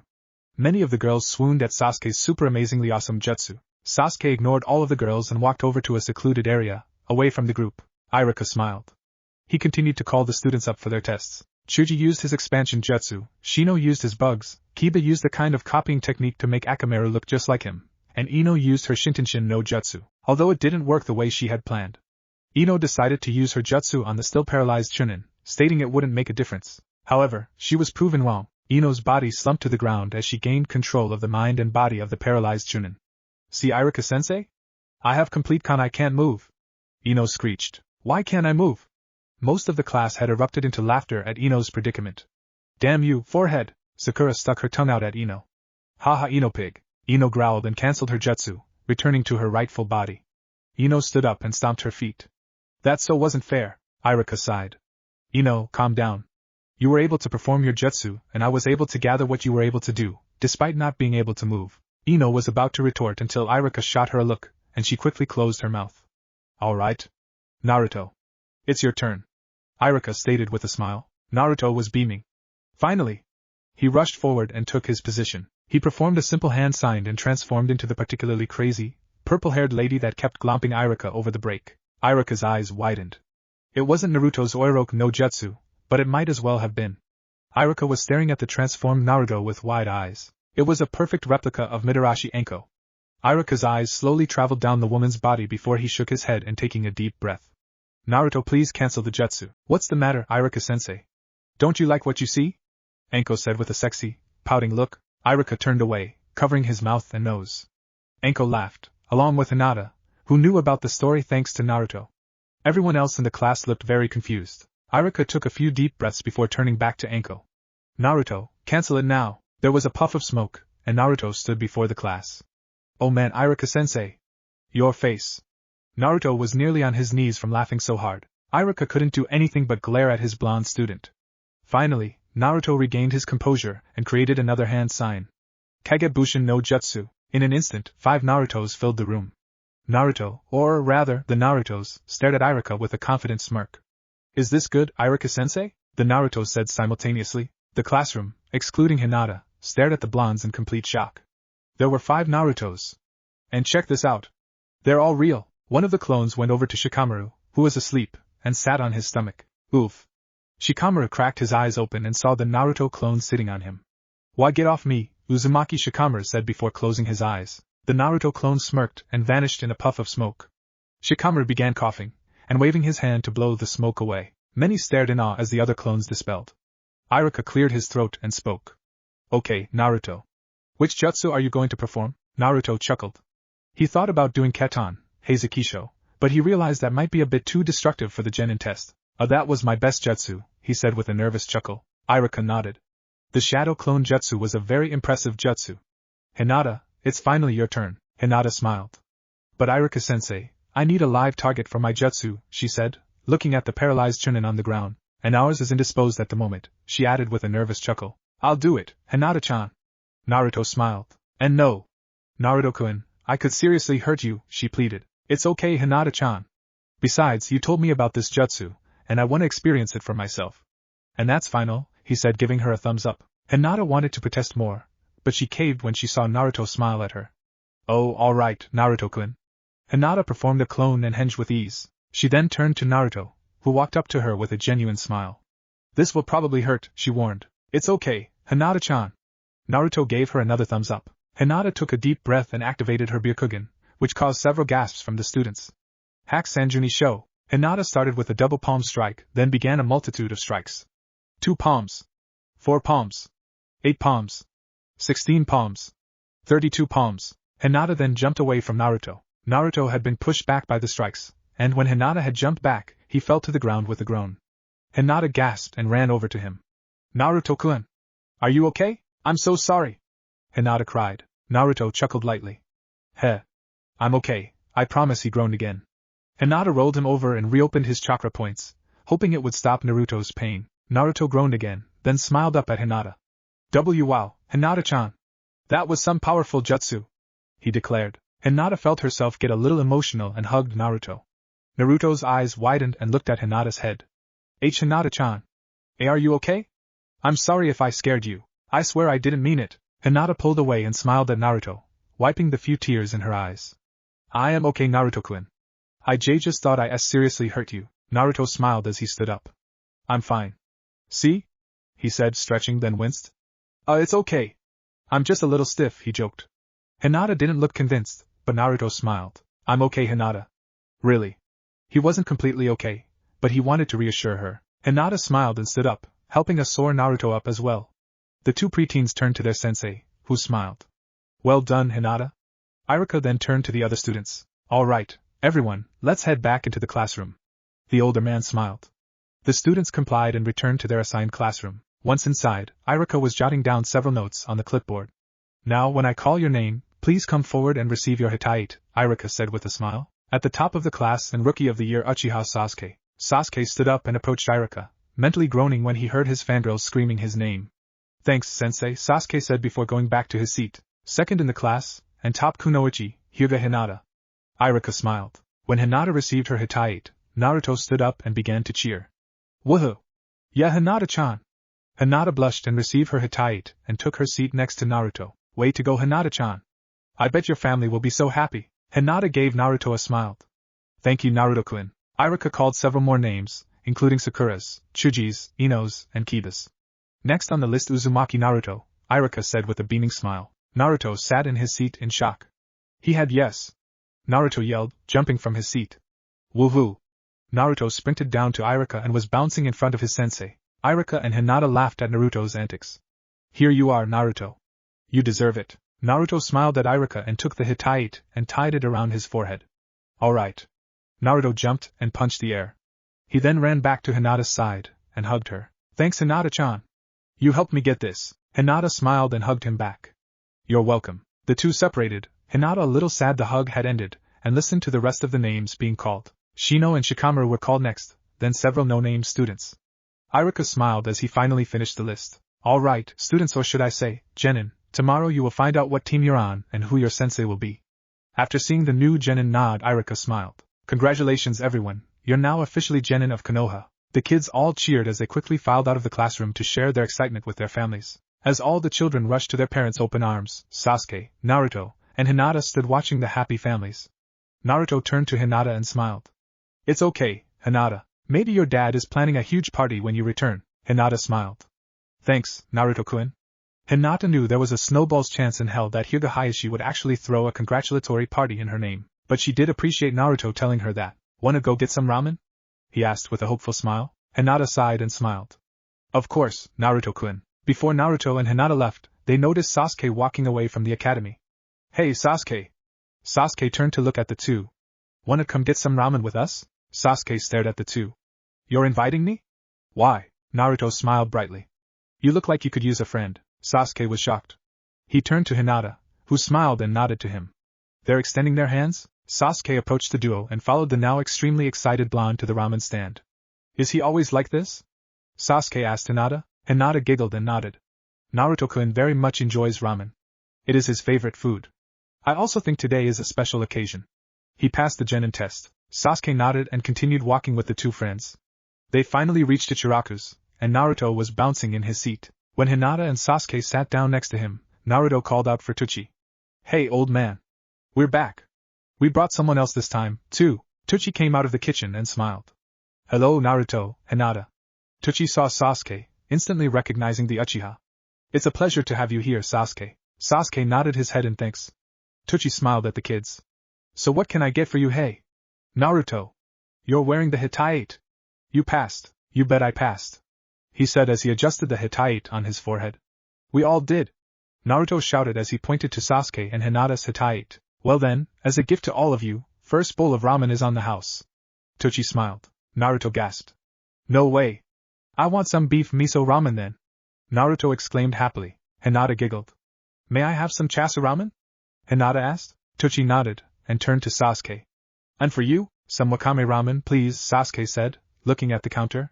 Tochi nodded at the new genin and walked in the kitchen. You want seaweed in your ramen? Naruto looked a little confused at Sasuke. Yes. I like it, he stated bluntly. How have you been doing, Sasuke-san? Hinata first asked. You know, since I spilled the beans, Naruto said with a slight blush. Sasuke sighed before speaking. I must thank you, Dobe. If it wasn't for you, I'd be hunting my brother, trying to kill him for something he didn't want to do, Sasuke said as his expression softened a little. Naruto and Hinata, along with most of Sasuke's classmates and teachers, could tell Sasuke had changed. He still had a rough exterior, but he wasn't as cold as he used to be. He was still very annoyed by the fangirls ogling him all the time, and he still let them down hard, same as always. He still liked to keep his distance from people and didn't really say much unless he was addressed first. But he was softer now, gentler somehow. Naruto smiled at Sasuke and gently punched him in the shoulder. Hey! Lighten up, man! We're eating ramen. We graduated! Naruto yelled. Sasuke sighed. Yes. I know. What troubles you then, Sasuke-san? Hinata asked, concern in her voice. It's nothing. No need to concern yourselves, he stated simply. Both Hinata and Naruto were about to say something when Tochi and Iam came out with their ramen. Okay, wakame ramen for Sasuke, beef miso ramen for Naruto, and chasu ramen for Hinata. Hope you kids enjoy it. You bet I will. Naruto shouted before stuffing his face with his ramen. Hinata chuckled and began to eat her ramen as well. Sasuke looked at his ramen before tasting it. Not bad, not something I'd eat all the time though, that's for sure, Sasuke thought as he continued eating. As the trio ate their ramen, Hiruzen was watching them through his crystal ball.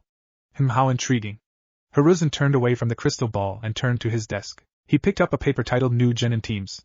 Hiruzen began to write, and within minutes, the Jonin teachers began to file into his office. Hiruzen smiled at his Jonin as they stood in front of his desk. Thank you for coming. I wish to tell you your new Jonin teams. The Jonin nodded to the Hokage, but Hiruzen raised an eyebrow. Where's Hataki? The Jonin looked around until Asuma, Hiruzen's son, spoke. Knowing him probably came across a black cat and had to retrace his steps, the scruffy man commented as he lit a cigarette in his father's office. Asuma put that out. Hiruzen frowned. You're one to talk, I can see you reaching for your pipe, Asuma accused. Hiruzen's hand froze when his son called him out. He sighed and pulled out his pipe and lit it. Where do you think Hataki-san is, Hokage-sama? Asked a very sultry, velvety voice. Yuhi Kurenai was a fairly new Jonin. She was shocked when the Hokage told her she was allowed to take on a team so early in her career. Kurenai had black, shoulder-length hair that was very wild and untamed. She was wearing a white dress with a black design that resembled thorns. Underneath the white and black dress she wore a red, one-sleeved mesh shirt and had bandages wrapped around her hips down her thighs, resembling shorts. Her arms were bandaged as well, from her fingers up to her elbows. Shouldn't we go out and look for him? She suggested. He'll be here soon, Kurenai, Hiruzen stated with a smile. Yeah. If you call the 3 hours it'll take to get his ass out of bed and away from those books soon, Asuma said before taking a drag from his cigarette. Kurenai frowned. Well, I'm not going to stand here and wait for some lazy Jonin to get out of bed or to stop reading a book. Kurenai was a little confused about the book situation, but she pushed that to the back of her mind for now. Hokage-sama, if I may be so bold, may I please have Hataki's address so I can bring him here? Kurenai asked as she placed her hands on her hips. Hiruzen saw the seriousness in Kurenai's eyes and sighed. He quickly jotted down Kakashi's address and handed it to the kunoichi. Don't tell him I gave this to you, Hiruzen stated quietly. Kurenai nodded, gave a respectful bow and shooshined out of the Hokage's office. Kurenai reappeared outside of the Hokage tower. She looked at the address and leapt from roof to Kakashi's apartment. Dad, why did you give her Kakashi's address? Asuma asked. I'm more than sure Kurenai will be able to get Kakashi out of his late streak, Hiruzen chuckled. Kurenai finally reached to the roof of Kakashi's apartment, and was now looking through his window. Kurenai saw a white-haired man wearing a typical Jonin's uniform. He was indeed reading a book, which Kurenai instantly recognized.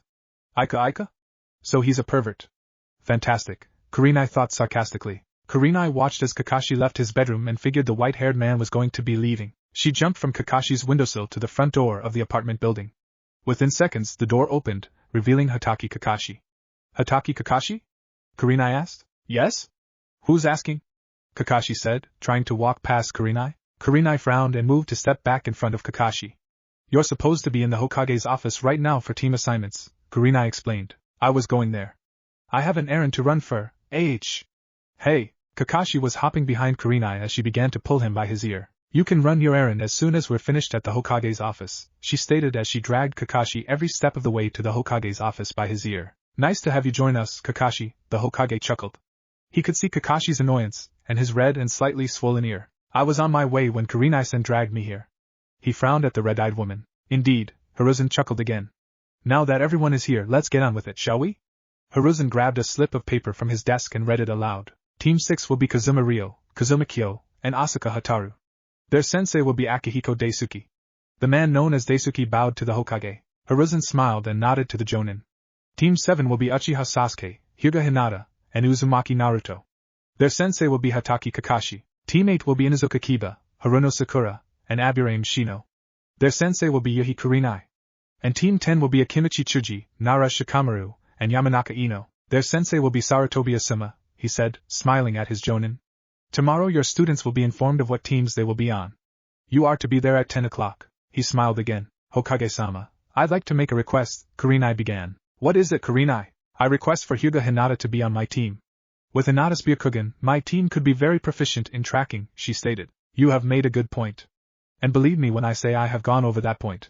But I believe that Hinata would be well suited for Team 7. Besides, I have talked with Sakura's past sensei and read their reports, all of which indicate that she has a natural talent for genjutsu. With you training her, it's possible she could follow in your footsteps and become the next genjutsu mistress. Kurenai contemplated what the Hokage said and nodded in agreement. Wonderful. Now you are dismissed, Hiruzen stated. The Jonin bowed to the Hokage and exited. Kurenai. May I speak with you for a minute? Kurenai nodded and shut the door behind the other Jonin. What is it, Hokage-sama? I would like you to keep an eye on Kakashi, he said, taking a puff from his pipe. There's a reason he's late to a lot of things. I'm not at liberty to tell you what it is, but I want you, if you can, to make sure he's on time for some things. Like tomorrow. You want me to make sure he picks up his students on time, Kurenai stated. Indeed. Will you please see to it? Hiruzen asked. He knew that Kakashi lost track of time when he went to go talk to Obito at the memorial stone, but Hiruzen thought it was time to get Kakashi out of his slump. Kurenai thought for a moment. She would be training 3 young students to become strong shinobi, and now she could add babysitting a Jonin with some sort of time management issue to her list of duties. Of course, Hokage-sama, Hiruzen smiled. Thank you. Now you're dismissed. Kurenai bowed to the Hokage and left. Hiruzen smiled as he took another drag of his pipe. This should be rather interesting. It was about 9:30 in the morning when Kurenai reached Kakashi's apartment. She climbed down to the windowsill and peeked inside. She didn't see him in the bedroom. From the looks of his apartment, it was a bachelor's apartment. Not only because he was a bachelor, but the layout of the apartment. It was one large space. The kitchen, living area, and bedroom were all in one large room. The only separate room in the apartment was the bathroom. Kurenai waited for a few more minutes before deducing that Kakashi wasn't home. She leapt down from the window and went to search for the white-haired Jonin. Kurenai searched some local bars and restaurants. She even waited on top of the academy roof to see if he was approaching. As 10 was approaching, Kurenai ventured farther out to try to find him. She finally found him at the memorial stone, staring at it with slumped shoulders and a downcast expression. Kakashi, Kurenai spoke. It's nearly 10. It is? I hadn't noticed, he stated with a soft voice. It seems I've been here for longer than I initially meant to be. His eyes wouldn't sway from the stone. Kurenai approached, though not touching the man. Come on, Kakashi. You can always come back. It's not going anywhere, she said, giving him a small smile. Kakashi gave a sigh and turned to the kunoichi. Indeed. Let's go. He and Kurenai walked side by side in silence to the academy. Kakashi didn't know what to say, nor did he want to talk. Kurenai now knew what Kakashi's problem was. He seems to have some sort of guilt that has to do with a name on the stone. Perhaps Hokage-sama wants me to redirect his attention from his guilt to something more important. Iruka stared at the newly appointed genin with a smile. All right, everyone. Now it's time for you to find out what team you will be on. Iruka could see the anticipation in his students' eyes. Let's get started. Team 6, Kazuma Ryo, Kazuma Kyo, and Asuka Hataru. Your sensei will be Akihiko Daisuke, Iruka stated. He saw the 3 students smile at each other. Okay. Team 7, Uzumaki Naruto, Hyuga Hinata, and Uchiha Sasuke. When Iruka finished reading the names, there were several different reactions. Both Hinata and Naruto cheered, Naruto putting an arm around both Hinata and Sasuke. Sasuke was a little happy he had been placed on a team with them, but he was taken aback when Naruto half-hugged him. Sakura had the worst reaction. She practically screamed in retaliation. What? Why would you put Sasuke with those losers? Sakura yelled. Iruka gave the pinketta glare. Sakura. I don't make the teams. The Hokage does. He puts certain people on a team depending on their level of skill and how well they would work with each other and their sensei, he explained as calmly as he could. He felt you would be well suited with different people. If you have a problem with it, take it up with the Hokage. Iruka knew Sakura wouldn't dare go to the Hokage about this. He also knew it would shut her up. Now Team 7, your sensei will be Hatake Kakashi. Iruka then read the last 2 teams before smiling at his now former students. Your new sensei will be here shortly. I wish you all the best of luck. Iruka smiled at his class and left. There were a few moments of silence before Naruto erupted into a cheer. We're ninja! Naruto yelled, throwing his fist in the air. Calm down, dope. I'm happy we've graduated too. But I'm not going to scream about it, Sasuke bluntly stated. Man, Naruto. You're so loud. It's really troublesome to hear you scream when I'm going to have to listen to this woman over here do it all day, Shikamaru said in a bored monotone as he pointed to Ino. What the hell is that supposed to mean? Ino screeched. Shikamaru groaned. And it begins. The children laughed and began their own conversations with one another. Ino was still yelling at Shikamaru, Naruto, Hinata, and Sasuke were talking about what their team could bring to the table, and Chuji was eating more barbecue chips. Sakura sat in her seat staring at Sasuke. Why? Why can't Kami look down on me once and let Sasuke be on my team? It's just not fair. I will have Sasuke. Somehow I'll have Sasuke. There was a knock on the door and everyone's attention turned. Kurenai and Kakashi stepped in. Kurenai looked at the class. I need Haruno Sakura, Inuzuka Kiba, and Aburame Shino. The 3 stood up and went to follow Kurenai. Sakura stopped and smiled at Sasuke. Bye, Sasuke-kun. She frowned and stomped her feet when Sasuke ignored her. She was about to say something when Kurenai called her name again. She then didn't say anything and followed her new sensei. Kakashi had a lazy expression as he stared at the class. Uchiha Sasuke, Hyuga Hinata, Uzumaki Naruto. Meet me on the roof in a minute, he said as he shoo-shined away. The 3 genin looked at each other before departing to the rooftop. When they got there, they saw their sensei waiting for them. Sit down, Kakashi ordered. Now that you're all here, why don't you tell me about yourselves, your names, your dreams, your likes, dislikes, and hobbies? He said, sounding bored. Why don't you go first? Hinata suggested. I'm Kakashi Hatake. I have no desire to tell you my likes and dislikes, my dreams for the future. As for my hobbies, I have lots of hobbies. All we learned was his name. The trio thought. Why don't you go first, Blondie? Kakashi said, pointing to Naruto. Okay. I'm Uzumaki Naruto. I like ramen and my friends Hinata-chan and Sasuke, even though he can still be a team. My hobbies are pulling pranks, training, and taking care of my plants. My dream is to become Hokage one day, he said with a bright smile. Kakashi looked at Naruto with his visible eyebrow raised. Taking care of plants? I like gardening. So what? Naruto retorted. Kakashi shrugged, while Hinata giggled. All right, Miss Eris. Your turn. My name is Hyuga Hinata. I like cinnamon buns, my friends, and my family. My hobbies are flower pressing and training with Naruto-kun, Neji Nizan, and my sister. My dream is to become a strong heiress who can heal the division within my clan and someday a wife and mother, she said, blushing a little at the last part. Kakashi stared at the heiress for a minute, noticing she took a quick peek at Naruto when she said she wanted to be a wife and mother. And he's completely oblivious. How predictable, he thought cynically, then said, last but not least, Uchiha. Sasuke sighed at his sensei but spoke. I'm Uchiha Sasuke. I don't have too many things that I like. Oh come on, team. You have to like something. What's your favorite food? Naruto asked. Tomatoes. I like tomatoes. Sasuke saw Naruto smile and give him a thumbs up. So I like tomatoes. My hobbies are training and taking walks. My dream was to kill my older brother, now my dream is to resurrect my clan and bring back Konoha's military police force, Sasuke stated with a short nod. Kakashi stared at his new students, and couldn't help but smirk underneath his mask. Perhaps these kids could possibly be the team. Kakashi sighed and spoke. Meet me at training ground 9 at 10 a.m. And don't eat breakfast, or you'll throw up. With that, Kakashi shoo-shined away in a swirl of leaves. The 3 teammates looked at each other for several minutes. What do you think we're gonna do? Train? Naruto asked. I don't think so, Sasuke stated. I think he's going to test us. On what? I don't know. Perhaps on our power or skill, Sasuke said thoughtfully. That might be part of it, Hinata commented. But I think there's more to it. Like what, Hinata-chan? Naruto said, his head tilted to the side a little bit. Well, we're a team now. I suspect he just expects us to work like one, Hinata explained. That's right, Sasuke said, standing up. He's gonna test us on how we can work as a team. So, what can we bring to the table that could help us? The 3 genin stayed on the rooftop, discussing their strengths and weaknesses and coming up with several plans. They discussed several possibilities for the type of test Kakashi was going to give them. They were determined to prove they could work together and be a good, solid, cohesive team. End chapter. Naruto woke up with a groan as a ringing noise blared in his ears. He grabbed his pillow from underneath him and whacked his alarm clock with it. Naruto could still hear the ringing from his clock across his bedroom, and he groaned louder. He finally sat up and wiped the sleep from his eyes. He climbed out of bed, stumbling a little bit, and reached for his clock. 7:28 he turned off the alarm and placed it back on his bedside table. Naruto approached his kitchen and looked in his mini refrigerator. He took out his unopened carton of milk and opened it. As he opened it, he was hit with a very sour smell. He peeked into the carton and frowned. The milk was all lumpy and curd-like. The expiration date was 3 weeks ago. I just bought this, too, Naruto said with a sigh. It was always like this. Naruto sighed and put the rotten milk in the garbage and looked in his cupboards for something to eat. He only had 2 instant ramen cups left, so he would need to go shopping soon. He looked further into the cupboard and found a box of instant rice and a package of instant miso soup and decided to have that for breakfast. Naruto looked for some pots and found them underneath the sink. They were very old and very worn out, but they were all he had. He filled them both up with water and turned on his little electric stove to get the water to boil. Naruto waited for several minutes, and when the water was boiling, he added the instant ingredients.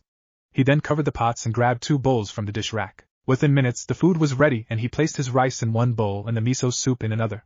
He walked to his little table and began to eat. As he ate in silence, he couldn't help but think about today's test. I hope our plan will work. Hinata-chan and Sasuke came up with a pretty good plan. I hope I don't screw it up, he thought solemnly as he put another bite of rice in his mouth. As Naruto ate and contemplated his part in the plan, Hinata was sitting at the breakfast table with her father and younger sister. They were eating a breakfast similar to Naruto's: steamed rice, miso soup, and a piece of grilled salmon. Hinata and Hanabi would occasionally glance at each other as the 3 ate in silence. Finally, Hayashi cleared his throat and spoke to his daughters. Hanabi, today you will be spending the day with Kaori-san, continuing with your studies on Hyuga traditions. Yes, Oto-sama, Hanabi said before eating a small bite of her salmon. Oh, how Hanabi hated those lessons. Kaori would always hit her with a stick if she wasn't sitting perfectly straight or bowing the proper way. The woman was a slave driver. Hinata, why are you not eating your food? Hayashi asked with a scowl. I have eaten so little, Oto-sama, because Kakashi-sensei told my team and me not to eat before our test. He stated we would be ill if we ate. I realized I would need nourishment for energy, but I do not wish to eat any more for fear I might make myself sick, Hinata responded succinctly in her typical polite manner. Hayashi, who was chewing on some rice, swallowed before answering his daughter. I see. Perhaps your decision is a wise one. You may go, he stated before returning to his meal. Hinata stood up and bowed to her father before leaving the room.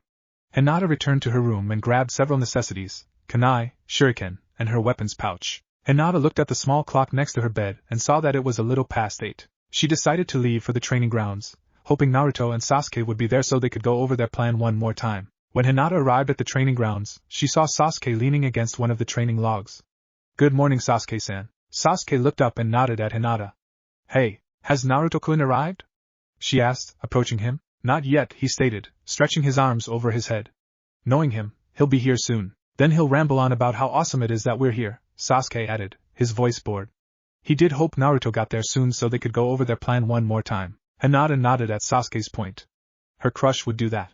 Just as she sat down in front of Sasuke, Naruto came running up to them. Hey guys! He yelled. Good morning, Naruto-kun, Hinata said with a smile. Sasuke only gave a nod to the blonde. So, guys, I think we should go over our plan again.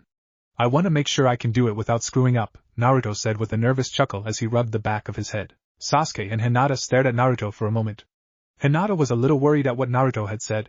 He must be really nervous if he said something like that. Naruto sat down next to his teammates, and they began to go over their plan. Kurenai was standing in front of the memorial stone when she heard someone approaching. Instantly recognizing the chakra signature, Kurenai sighed. I hope you don't intend this to be a recurring thing, Kakashi, she said staring at the stone. I do have a team of my own and I don't need to babysit you. No one asked you to, Kakashi snapped back.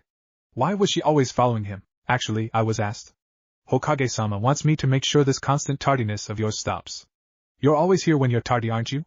She asked with folded arms. Kakashi sighed. I don't see why you care. You should be with your team, teaching them and testing their skills, he stated bluntly. As should you. Listen, I don't know who you've lost, and I'm sure you miss them, but you can't let whatever guilt you hold control your life, Kurenai stated with a soft expression. How would you know? Kakashi frowned. Despite his habit of dwelling on his own pain, Kakashi had a tendency to be harsh toward the pain of others, which made him seem downright obtuse at times. Kurenai frowned. My father was the one that stopped us when the Kyuubi attacked Konoha. He was the one that told us we needed to live so we can teach the next generation of shinobi. He and my mother both died to save this village. There isn't a day that goes by that I don't think of them, but I don't brood about it. I let their sacrifice fuel my ambition to teach my team all I can before they become chunin and jonin.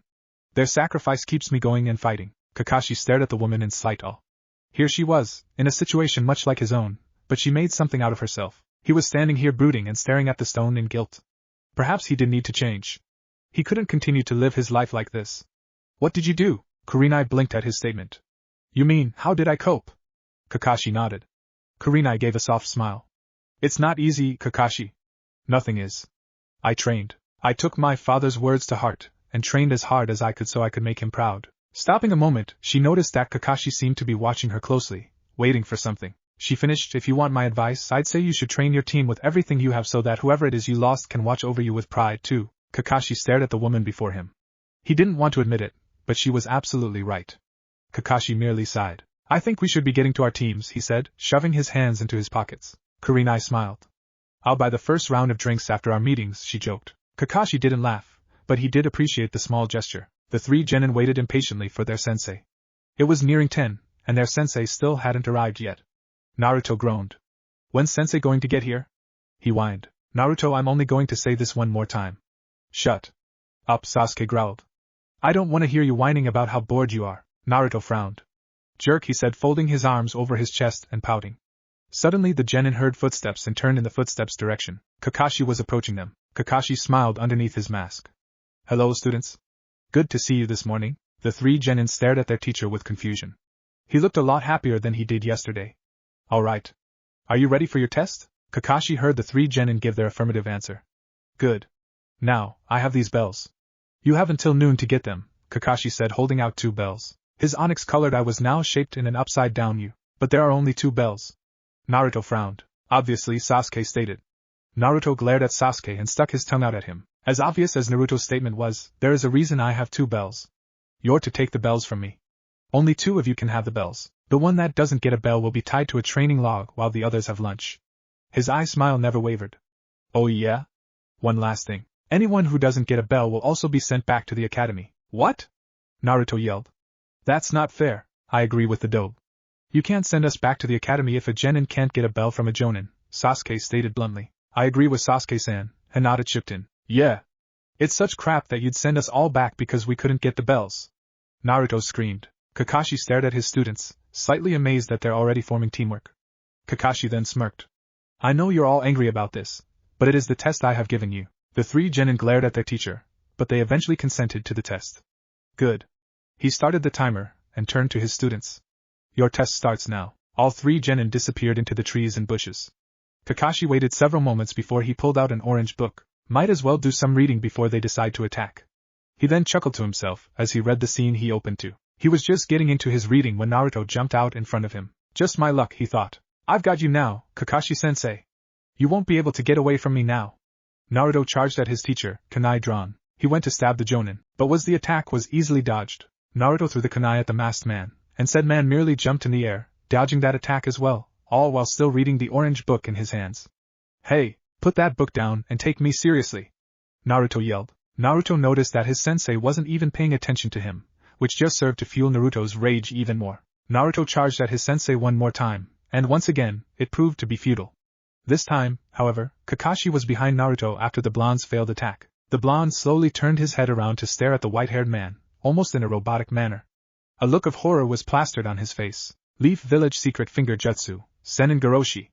Kakashi yelled as he thrust his 2 pointer and middle fingers into Naruto's behind. Naruto's eyes widened as he flew in the air, his hands clutching his butt. In midair, Naruto burst into a cloud of smoke, leaving Kakashi a little shocked. It seems he's able to create Kage Bushins. Interesting, Kakashi thought as he resumed his reading. Hinata was watching from the brush when Naruto had engaged Kakashi in battle. When she saw Naruto get thrown into the air by the unusual jutsu, her heart nearly stopped. She let out a large sigh of relief when she saw that it was one of Naruto's clones. She watched quietly as her sensei began a slow pace away from her, then stood up to quietly follow him. She figured, if she stayed hidden, she would be able to gather some sort of information and relay it back to her teammates. As Hinata trailed Kakashi, he suddenly vanished in a swirl of leaves. But the leaves continued to swirl and began to wrap around her. Hinata activated her Byakugan, and with her new profound vision, she was able to see chakra all around her. A genjutsu. Really, Kakashi-sensei? Of all things a genjutsu? Hinata made a hand sign and quietly cut her chakra flow. The leaves instantly vanished, and Hinata was left alone among the trees. Hinata searched the vicinity for Kakashi with her Byakugan, and saw a familiar signature several meters away. Naruto-kun! Hinata leapt into the trees and raced towards Naruto's chakra signature. As she neared, she heard Naruto speaking to himself. She followed and listened carefully. Naruto, being completely oblivious to Hinata's presence, continued his miniature soliloquy. I sure hope I can find Sasuke and Hinata-chan. I don't want to slow them down. I mean, Sasuke and Hinata-chan were at the top of the class. And yeah, I've gotten stronger, but I'm nowhere near their level. Maybe if I give up and say I'll go back to the academy, they can move forward and be strong ninja.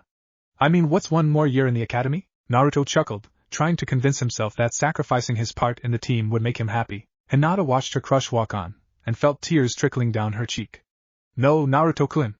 Hinata yelled. You can't give up! Hinata then leapt down next to Naruto, the tears still in her eyes. Hinata-chan? Were you listening to me think out loud? Hinata hung her head a little bit and nodded. I'm sorry, Naruto-kun. I didn't mean to eavesdrop, but you can't think like that. You're on this team for a reason. You can't just give up. But you guys deserve to be genin and be true shinobi. I don't mind giving up my dream for another year to make sure you're able to continue your dream, Naruto said with a sad smile. Hinata cried a little harder when Naruto said that. But Naruto-kun, my dream wouldn't come true without you to be there on my team, Hinata said, only just saving herself from suddenly revealing her undying love to the blonde. She had this haunting feeling that Naruto was going to catch what she really meant and completely reject her. Way to go, Hinata. You just totally blew it with Naruto. Now you'll never be able to have cute little Uzumaki babies running around your house. Naruto stared at the girl, noticing she seemed a little flustered. Her original meaning also came through loud and clear. Your dream wouldn't come true without me, huh? I think things are going to get very interesting, Hinata-chan, Naruto thought with a sly smile. Naruto instantly put on his infamous cheesy grin and spoke. You can't get rid of me that easily, Hinata-chan. He smirked. He noticed Hinata staring at him with a blush.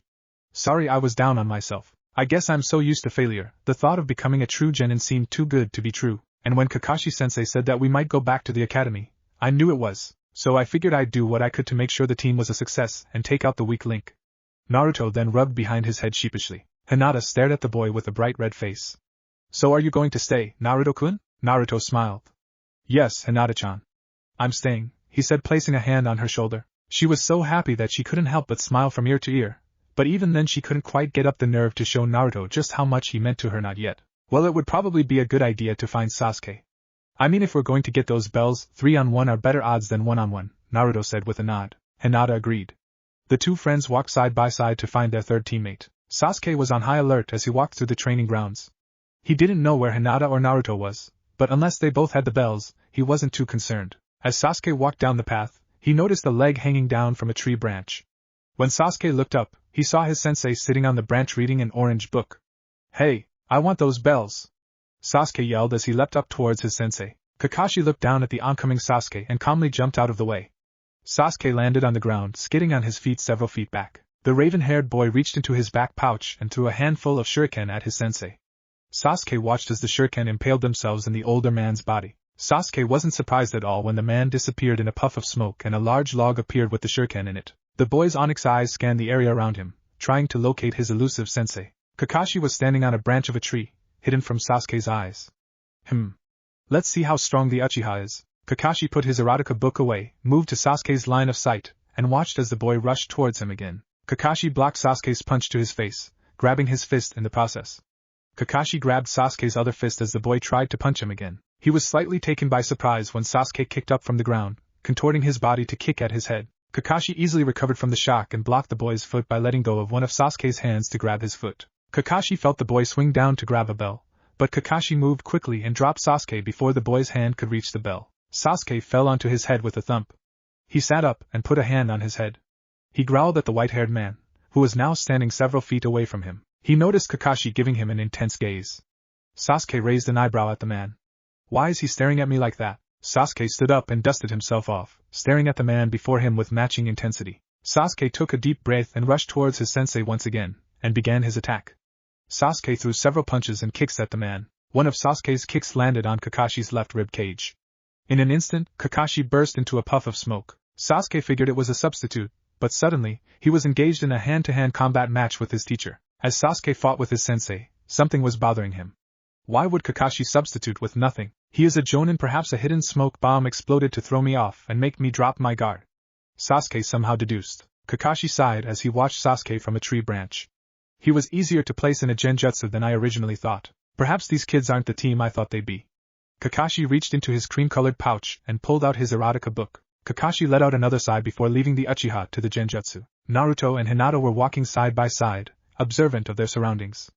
As they walked, grunting sounds could be heard in the distance. Naruto and Hinata looked at each other and gave a nod to each other, silently agreeing to go check out the strange noise. They ran towards the noise, and when they found the source, Hinata and Naruto had to cover their mouths to keep them from laughing. There, before them, was Sasuke, valiantly fighting and defending himself against the log. Hinata and Naruto were snickering behind their hands, trying to not take Sasuke out of the genjutsu. "Oh man," Naruto whispered. "This is so great. This is great blackmailing material," Naruto said while trying to hold back his laughter. "I wish I could get a picture of this." Hinata was one step ahead of Naruto.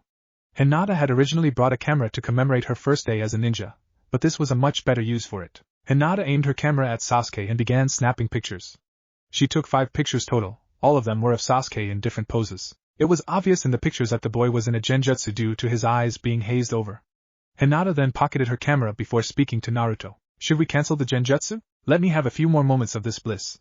Naruto watched Sasuke continue his attack on the log for several more minutes, listening to the raven-haired boy swear at their sensei before he finally nodded to Hinata, signaling her to cut the genjutsu. Hinata made the necessary hand sign and cancelled the genjutsu. They watched as Sasuke slowly began to realize that he was fighting not Kakashi, but a log. Sasuke looked at his surroundings and saw Hinata and Naruto looking rather amused. He shoved his hand in his pockets and seemed to pout a little bit, which caused Naruto to burst out laughing. "Oh man, Sasuke! I can't believe you got caught in that genjutsu. What a loser, Kenneth Dobe." "I'm not the loser here," Sasuke retorted. "What did you say? Guys, don't you think we should try and figure out a way to get the bells?" Hinata stated. Naruto and Sasuke looked at each other before scoffing. Sasuke was the first to speak. "Do you have any ideas, Hinata?" "Well, I believe there is a hidden meaning to this test," Hinata started. "Like look underneath the underneath?" Naruto asked.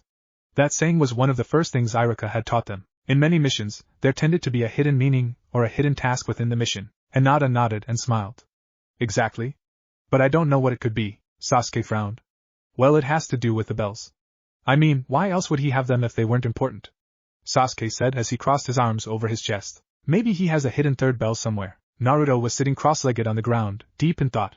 "That's one way to look underneath the underneath. A hidden bell, but none of us could take him on. There's no way we can get our own bell." Then it hit Naruto. "We're not supposed to get our own bells." Naruto then smirked. "I know what the test is about," Naruto exclaimed. Hinata and Sasuke, who were throwing out ideas, turned to Naruto. "Oh yeah?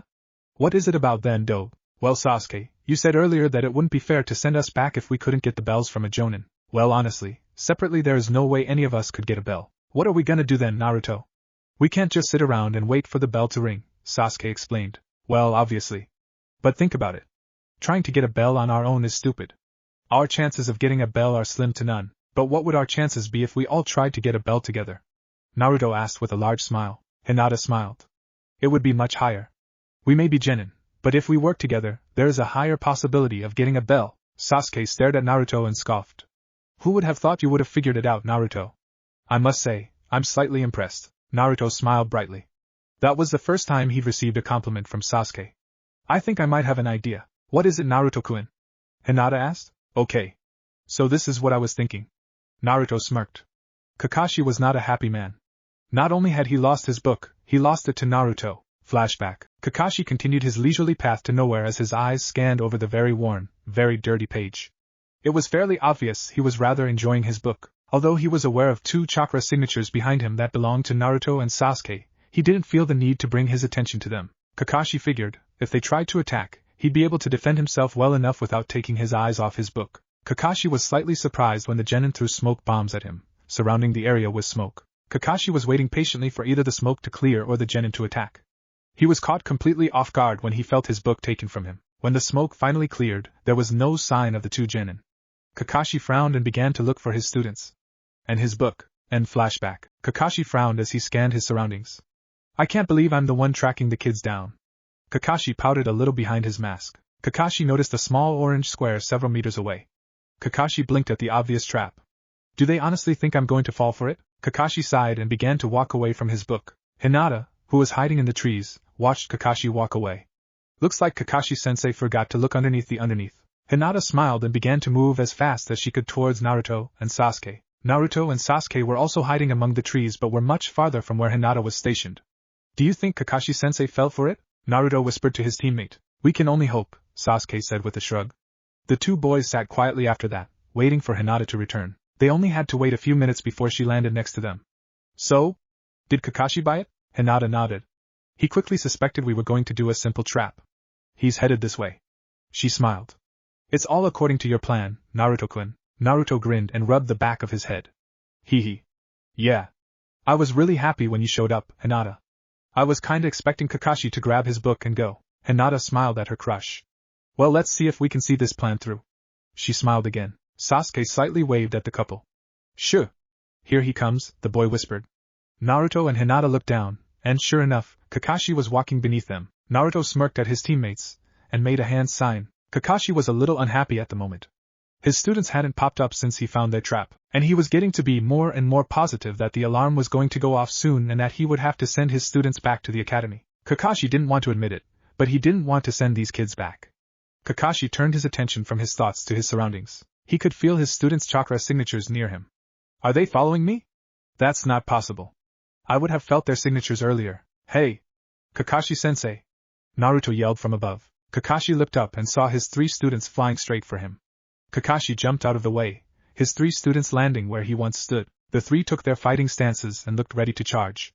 Kakashi stared at his students and mentally noted their stances. Naruto had taken the stance of the dragon style, Sasuke had slipped into that of the Uchiha style, and Hinata had assumed the Juken stance. The 3 children attacked Kakashi with everything they had.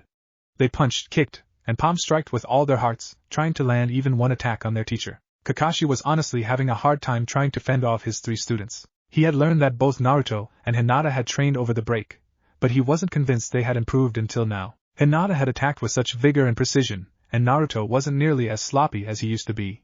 Kakashi felt a small jab onto his ribs, and he jumped back. He deduced Hinata to be the one that struck him.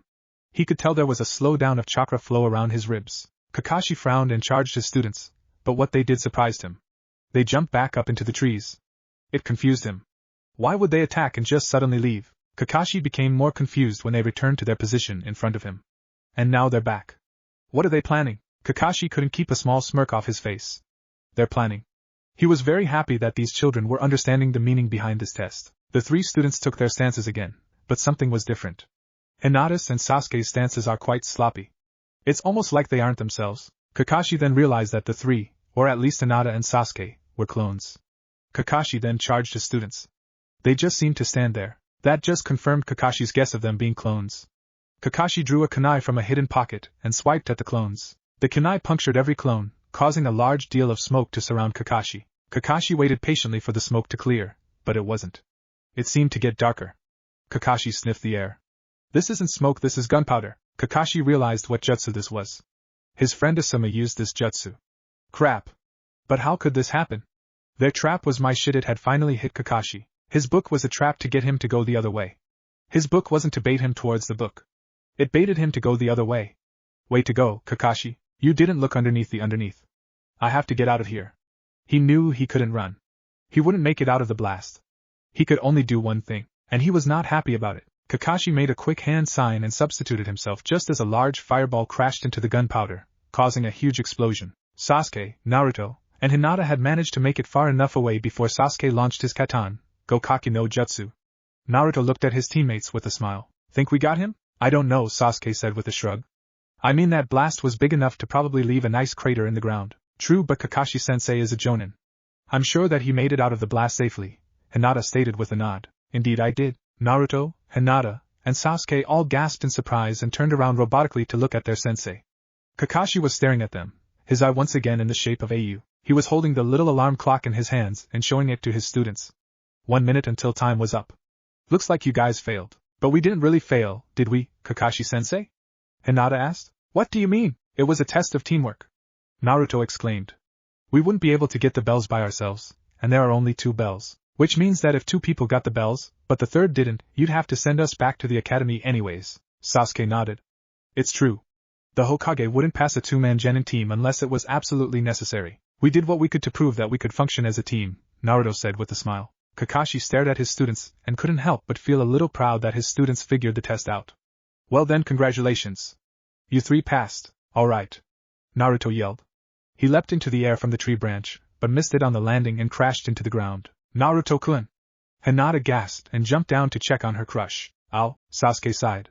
What a dope, he muttered before jumping down to join his team. Nice one, Naruto. Shut up, Sasuke. Naruto grumbled in the dirt. Naruto sat up and spat out the dirt in his mouth and pouted. Hinata giggled and dusted off Naruto's shoulders. She then helped him up with a smile. Thanks, Hinata-chan. Who's up for some ramen? He cheered. Actually, Naruto, your ramen will have to wait. I have a team mission for you, Kakashi said with a nod. It's more of a team bonding sort of thing. Do we have to do it now? Naruto groaned. I want some Ichirakus. Yes, now. Besides, it will benefit you the most. Kakashi nodded again. Now, I want you guys to take Naruto shopping. Naruto's face paled. Shopping? Hinata blinked. You okay, Naruto-kun? Yeah? Fine. Why do I need to go shopping, Kakashi-sensei? Naruto said, feeling a little fidgety. Naruto, your jumpsuit is hideous, Kakashi stated bluntly. Hey! I like my jumpsuit. Naruto retorted. Naruto, it screams here I am. Kill me now. Kakashi explained. We need you to wear more ninja attire. You need to be wearing more neutral colors. But what about like Sakura? She's in bright frickin' pink. Naruto screamed. Girls are different, Naruto. Kunoichi need to dress so that they'll look like common civilians if their hataite are hidden. Kunoichi tend to go undercover far more often than any male shinobi. So if their clothes tend to be a little more colorful, it's perfectly alright, Kakashi explained. Naruto sighed. Alright, Naruto wasn't happy about doing this. He knew what was going to happen, and he didn't want Hinata and Sasuke to see what happened when he walked through the doors of a shop. Good. Now go, Kakashi said, shooing them away. Naruto sighed and began walking back towards the village, Hinata and Sasuke walking beside him. Once the three were out of sight, Kakashi instantly ran towards the crater that was created by Naruto's burning ash and Sasuke's fireball jutsu. Once he was there, he saw a tiny pile of ash in the center of the crater. He quickly raced down to the pile and fell to his knees. He shakily reached out and grabbed handfuls of the ashes and let them slide through his fingers. A river of tears running down his visible eye. My precious! Kakashi cried. As soon as those words escaped his mouth, Kakashi blinked. Where the hell did that come from? Kakashi blinked again. He then dug a small hole with his hand and buried his disintegrated Ika book. He sighed. Perhaps he would take up Kurenai's offer on the drinks. The three genin walked through the village, searching for some clothing and ninja essential stores. Naruto looked rather nervous, and Hinata had instantly picked up on it. Naruto-kun? Are you okay? Yeah, Hinata-chan, I'm fine, he said, putting on a fake smile. Sasuke pointed to a clothing shop that the Uchihas had particularly shopped at when they all existed. Let's go. Naruto swallowed hard but followed his teammate into the shop. The shopkeeper smiled brightly when she saw Sasuke walk in. Uchiha-san! So good to see you again. And Hyuga-san, it's a pleasure to have you in our. Why are you here? Be gone, demon! She said, going to grab the broom. Naruto started backing away to leave the store. Hinata and Sasuke saw Naruto leaving and frowned. Hinata rushed after him, and Sasuke stayed to figure things out. What the hell was that about, Chiyoko? Why did you scare him off? We brought him here to shop for clothes. Sasuke yelled. Forgive me, Uchiha-san, but that Moner boy isn't allowed in my shop. He is a menace and a murderer, she proclaimed. Her voice had been shaky at first, but it gained strength as she spoke. How so? Sasuke glared. I am not at liberty to say, Uchiha-san, Chiyoko stated calmly. Sasuke growled at the woman. You will let him return to this establishment and allow him to purchase clothes, or I'll make sure you are ruined, Sasuke said with a glare. Chiyoko shuddered under the intense glare she received and nodded her head. Sasuke walked outside to tell Naruto that he could come inside and shop, but Naruto declined. Guys, you don't have to. It's not worth it, he said quietly. Naruto-kun, why wouldn't she let you in her store? Hinata asked. I don't know, Naruto sighed. Oh, come on, Naruto. Yes, you do. Sasuke yelled, crossing his arms over his chest. No. I don't. They call me a demon child, a monster, and a murderer. I know I can be a prankster, and I probably offended a few people, but I'm not a murderer. If I'm a demon because of my pranks, so be it. But I don't understand why they won't let me in. And it's not just them. Grocery stores, restaurants, and weapon stores won't let me in to shop either. I get hand-me-downs and dull weapons. The only things grocery stores will allow me to buy are instant foods like ramen. Hinata and Sasuke stared at the blonde in shock. They never knew Naruto was treated this terribly. It was obvious the villagers didn't like him, but they didn't know why, and they wanted to find out. Well then, Naruto-kun, let's find a store that will allow you to shop. We can't let this experience be a bad one, Hinata said, trying to cheer Naruto up. Naruto looked at Hinata sadly. I don't know, guys. Sasuke sighed and began to push Naruto through the village. Hey! Sasuke! What the hell? Naruto yelled as he was pushed along. You're going shopping. Deal with it. He grumbled. Hinata followed with a giggle. The team had entered 3 other clothing stores and they all treated Naruto the same. Naruto was ready to give up. He wanted to go home and forget about this experience. But Hinata managed to convince him that they should try one more shop. It was a newly established store, and it was worth a chance. As the three walked in, they bid a polite hello to the store owner. Naruto's greeting was more reserved and quiet. The owner, who was a rather scruffy and overweight man, looked up and smiled. Hello? Welcome to Ueo's Clothing. I am Ueo. Is there anything I can help you with? Naruto looked at the man, a little shocked. We're fine, he said with a bright smile. They'd found someone who was kind and willing to let him shop. Naruto was almost moved to tears. We're looking for more neutral shinobi clothes for our teammate, Hinata said with a smile. Ueo nodded. I see. I'm doing a special right now for newly appointed genin. Any team that comes in and purchases their clothing here receives a special discount, he said with a grin. Sasuke blinked. That's very generous. We thank you, he said with a nod. Hinata smiled. Yes. Thank you. Ueo nodded and returned to his work behind the counter. Naruto and the others were searching the clothing racks for any and all clothing. Naruto had found some simple black shinobi pants and several shirts, both long and short-sleeved, but he was still searching for something special for his new outfit, a signature article of clothing. Nothing was popping out at him, though. Nothing. Sasuke and Hinata were doing a little shopping as well. Sasuke had found a traditional GI. It was black with a gray border and tie. He also found some gray shinobi pants as well. He was quite satisfied with his choices, but they would need some modifications. The GI needed the Uchiha fan on it. Hinata had found a ninja dress that she very much enjoyed. The dress was cream in color. It had long sleeves that opened up around the wrist and draped down at her sides. Around the sleeves and the collar was large stitching of black thread. It also had a deep violet sash that was to be tied around the waist. It was also short. If it was long, she wouldn't have had free movement, and could have been unable to perform to her fullest potential. It wasn't designed like Sakura's Chipao dress. Sakura's dress was long, but it had slits on the side, allowing Sakura to move freely and be flexible. The dress hit her mid-thigh. She would wear spandex shorts with it. It was a practical length, though. It allowed her to be flexible and move like any shinobi should. She did, however, note that when her father saw her new attire, he would not be happy.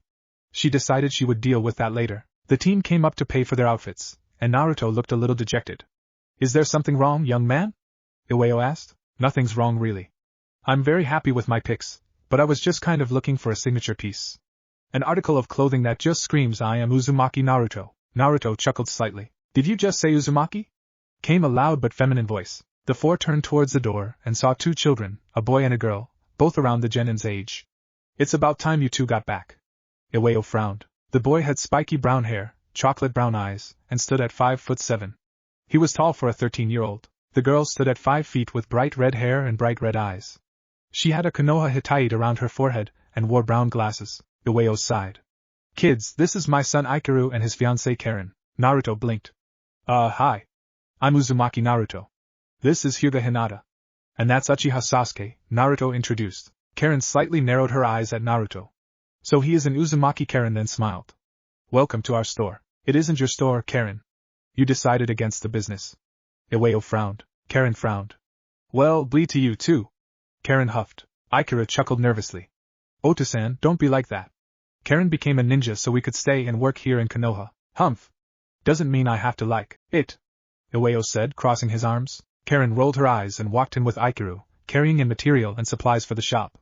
Karen looked at all the clothes, and blinked at Naruto's pile. That's it. Naruto blinked. Well, I kinda wanted a signature article of clothing but I couldn't find one that I liked, he said sheepishly. Why don't you make a custom order?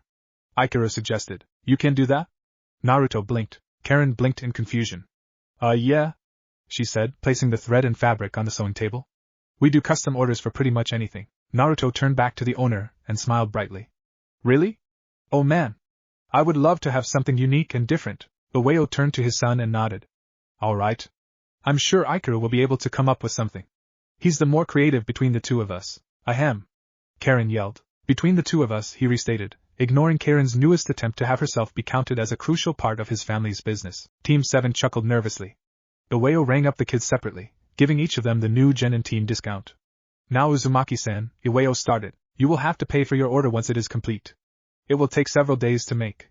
The price will depend on how complicated the design is. Naruto nodded. Fair enough, he said with a smile. If I could, before you start making it, can I see the design to see how much I like it? He asked innocently. Ikira smiled. You can see it now. I'm done. Really? That was fast. Naruto beamed. He looked at the design and silently gasped. Oh wow. Naruto stared at the sketch on the paper and smiled happily. That's perfect. That totally suits me. Ikira blushed slightly and smiled. Thank you. We'll see you in several days, Uzumaki-san. Thank you. He turned to Hinata and Sasuke. Come on, guys. Ramen. He chuckled nervously. He pulled out his frog-shaped wallet, Gamachan as he called it, to make sure he had enough money to pay for him and his friends. If we each have 2 bowls, I'll be able to afford groceries for this week, he thought excitedly. Hinata instantly agreed, happy to go out with Naruto. Sasuke sighed and agreed. All right. Let's go. Naruto yelled, rushing out of the tailor's shop. Sasuke and Hinata thanked the shop owner, took their leave, and followed Naruto. The 3 watched Team 7 leave. Karen was the first to speak. That Naruto kid is weird. Iwao and Ichiraku silently agreed. Karen then turned to the older man and spoke again. Iwao, I think you should put the Uzumaki symbol on the back of Naruto's outfit. Humph. Why? Iwao said, going to his sewing table. Because he's an Uzumaki. He's one of the last ones from Yuzushiogakure. Even if you don't put the true Uzumaki symbol, at least put the Uzumaki swirl, one of Konoha's symbols, on the back. It'll show who he is. Karen argued. Iwao argued back. But he doesn't even know who he is. He probably doesn't even understand why the swirl is part of Konoha's history. So what? Guys? Ichiraku interrupted. Iwao and Karen turned to the boy. It is one of Konoha's famous symbols.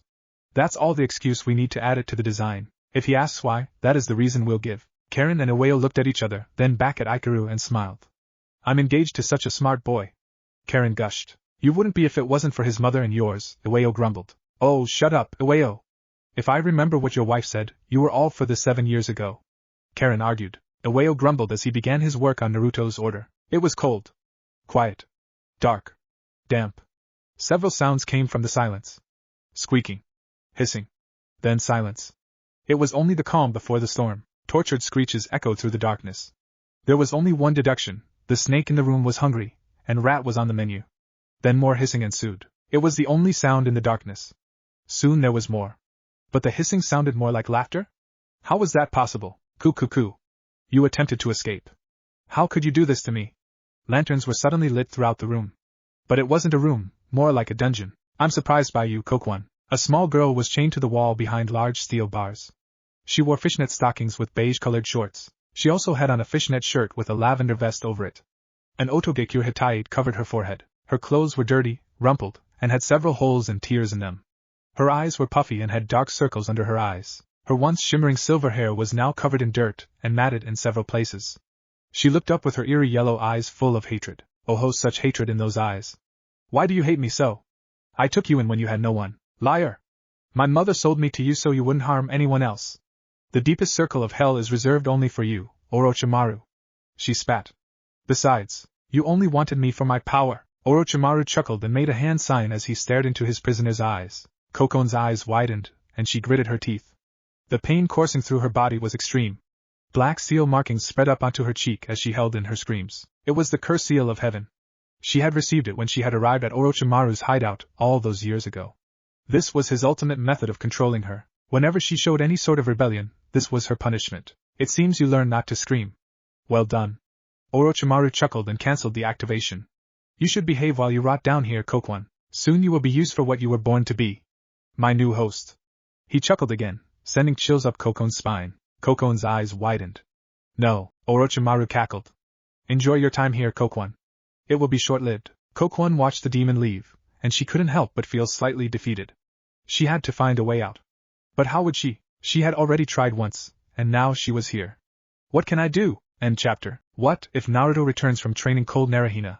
And thanks for watching my video till the end. If you enjoyed this content, then do consider subscribing to my channel. And leave a like if you guys need the next part. Comment down, and thanks for watching the video, and see you guys in the next video.